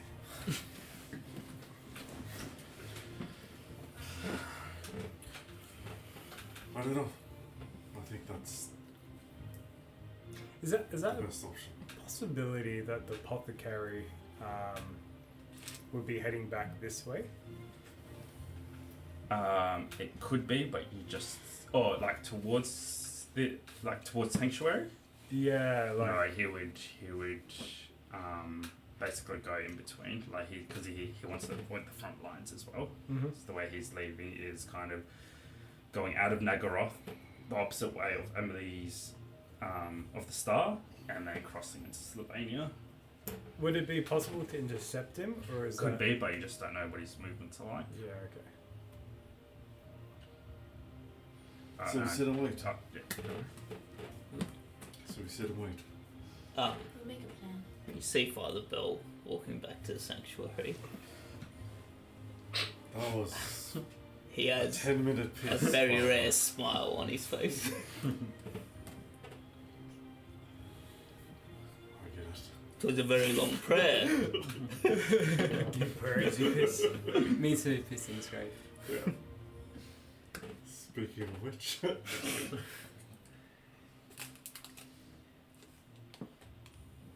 almost as good as praying then. With that smile on his face, you would think so. They both start with D. Seems like Is that the right one? The right letter? That's good. No. seems like Sigma has blessed us in abundance this day. I'm gonna go up to Daria and just standing there, clasping him by the shoulders. You have allies yet, my prince. Many an ally. What? 75 of the best warriors of Nagaroth.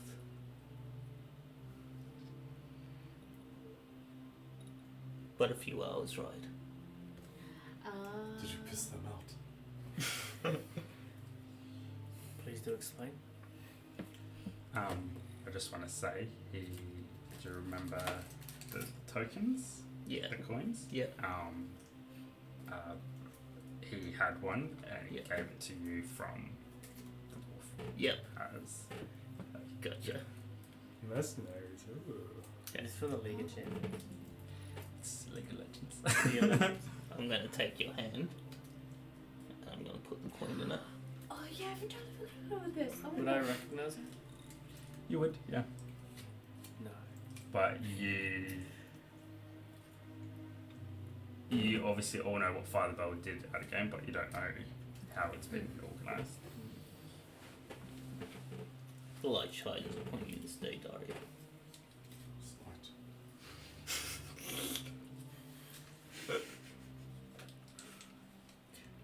May I suggest to the court of the sanctuary that we devise a plan prior to their arrival, Now this changes things. for we do not want to look like we are unprepared.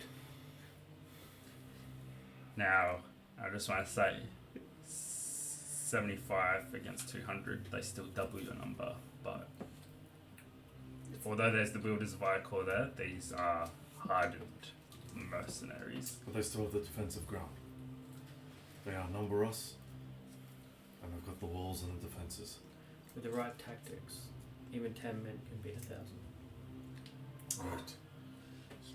Right.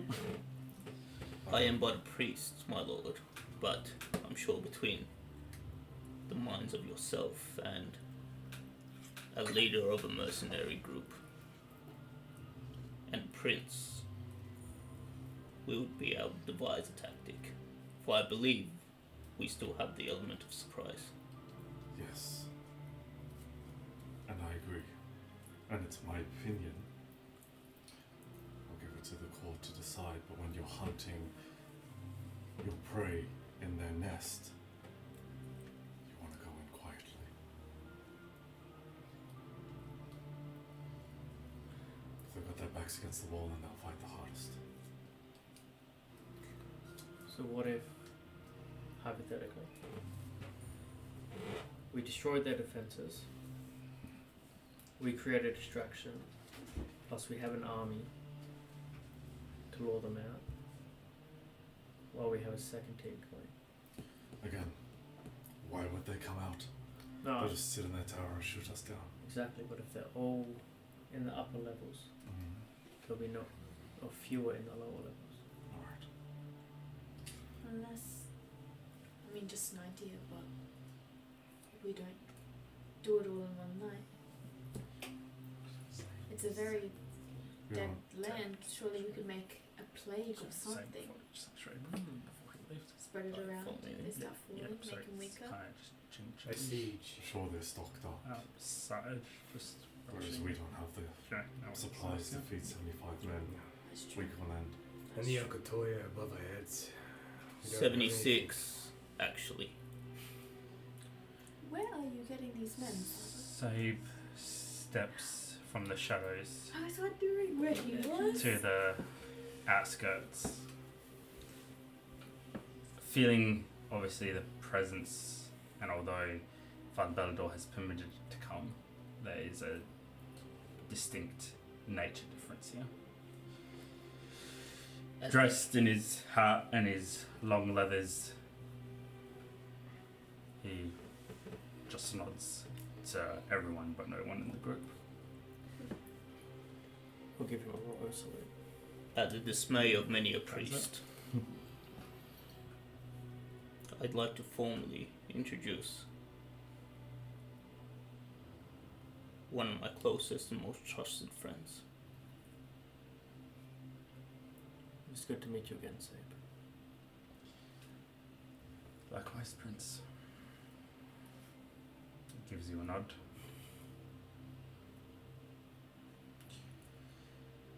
75 men is not enough to outright assault, as I'm sure you've been discussing. Why not have half attack one side? The fort's large, even with 200 men, it's difficult to cover. Feign an attack on one side, draw more to one side of the fort, while the other lies in wait on the other side. Give them plenty of opportunity to throw ropes over the walls and make their way over. I'm trying to remember what I've seen. What was the best? No, I take it I've looked like 360 around this thing. What's the best 2 points of attack? Really, there isn't any. The outpost is a well-built thing to defend the river and the land, but like Sabe said, you know, typically the outpost would actually have to be manned by probably 600 at a minimum to have it like defended all around. They cannot possibly cover it with 200. So regardless of which way you guys attack, all you need to do is draw them to one side.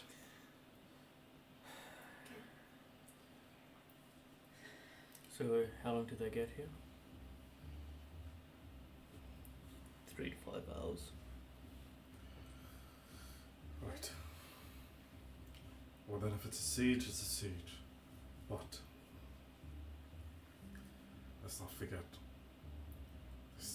they could just turn around and kill your father, and it could all be for naught. And that's why we need someone to go. As the building's being sieged, lure him out, and we need someone to sneak in and make sure that doesn't happen. And they would only kill my father if they believe, That they've lost. well, if they thought that we were there after him. Now they're keeping him alive because it's Tommen. Right. So they won't. But if our objective is to overcome them, they won't simply hand him over. No. But again, While what all if this we're is just happening, I a just want to warring actually party, pull Jace a raid aside. from While North all the adults are talking. But even if the Norskins, What's that? this raiding While all party the was adults to are overcome talking, the tower, I just want to kind of pull you they aside. won't simply while they're all- hand him over, they'll kill him before any information gets out. Then we get him before they think it's lost. We don't need to win the siege on the ground, you just need to draw them out. That's exactly. You right. take all of you, another 20 warriors, infiltrate from the other side, get to him before. They're not gonna, like you said, they're not gonna harm him unless they think they're losing. 200 are up against 40 men. They'd easily be able to defend that. And the 40 men just need to prolong the siege to keep them there distracted. Not take any necessary risks, but make enough noise to make them believe they're under siege and the threat is real. Get in, get back out if we can, and we retreat. Kill as many as we go.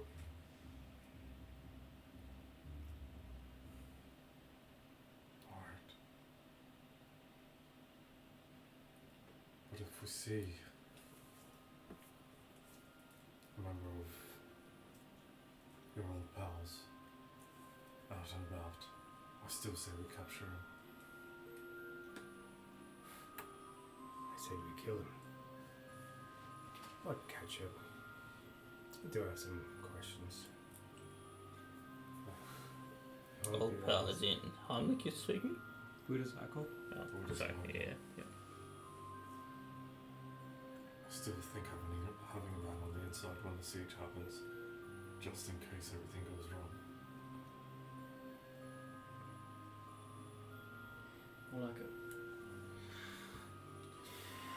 Lady Andrea, I saw the comet you called down upon Heimlich. If you can do that again, I might be able to make it back to Emily's before dawn and recruit Master Law into our cause. With a barrage of comets, Oh to shit. soften them up first, we'd have a fair chance. Again, we don't need to take the place, we just need them to believe that the threat is real. What better threat than stars falling out the sky? I could do it. I mean, I could try. I've only done it once, so You can do it. I can do it. Perfect.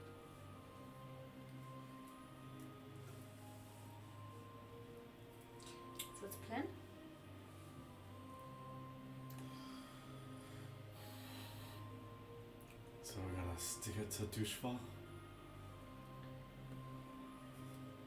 That is Ordovage. That's put on pause for the moment. You know, I've been wondering if Manfred's all that powerful. He's got Heimlich by his side. Why isn't he taken over already? Maybe we can ask him himself. Despite their power, vampires have one of the greatest weaknesses. Cannot travel by day, cannot fight by day, and so we are predictable. If Manfred was to attack the Empire, it's a simple defense. And without human thralls or states to do his bidding through the day, he is trapped in his own realm for now. And why is he sent Heimlich? Is he... Build him an army. I Right. presume. Army of undead. Makes Army of sense. invulnerable. Army of claws. And liches. Mm. Regardless, zombies are slow. Easy dispatch of the first week of the campaign might be successful, but then a defense could be easily mounted. And what a better way to unite the Imperium than a common enemy, one they've faced before. Manfred needs puppets. That's precisely what he thinks you will be, Dario. Fuck them both. He'll be sorely disappointed.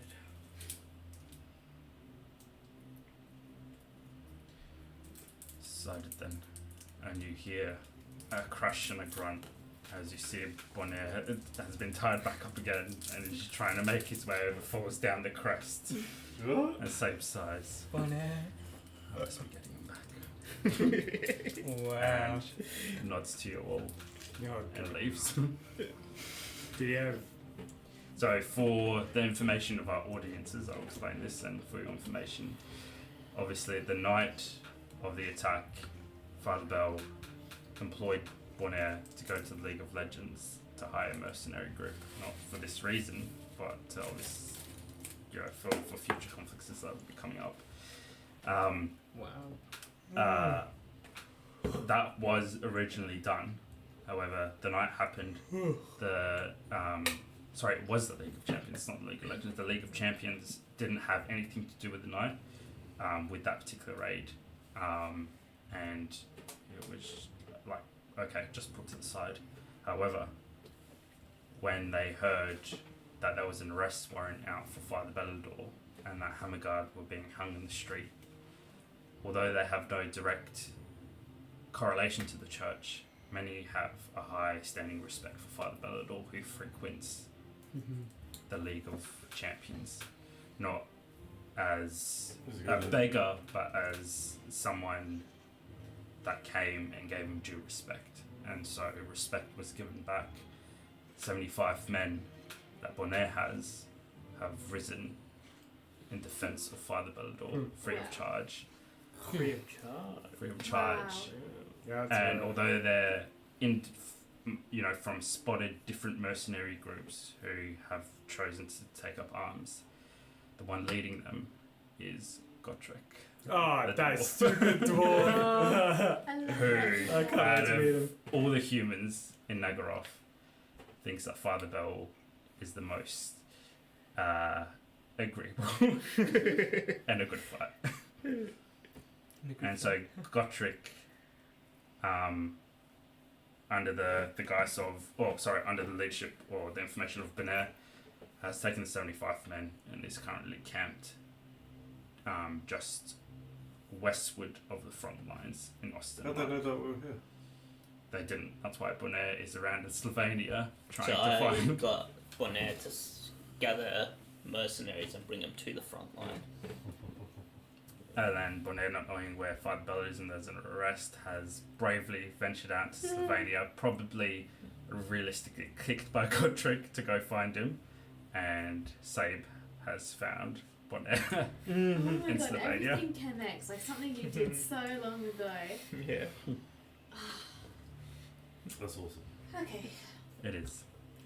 Now, with Sabe moving off in a plan, I presume, set loosely in place, you have roughly about 4 hours to finalise it before the troops are here and before the attack begins.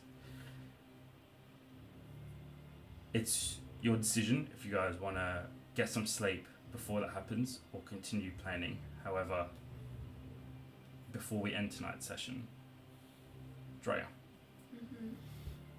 keeping an eye on Az every now and then, but getting distracted by these heavy politics and planning, you see the slight rustle of one of the bushes nearby, and immediately make your way over to see a blind Az tugging on something, trying to get it out. You make your way over, and you see in his mouth a thin chain, and on the end of that chain, a golden hammer.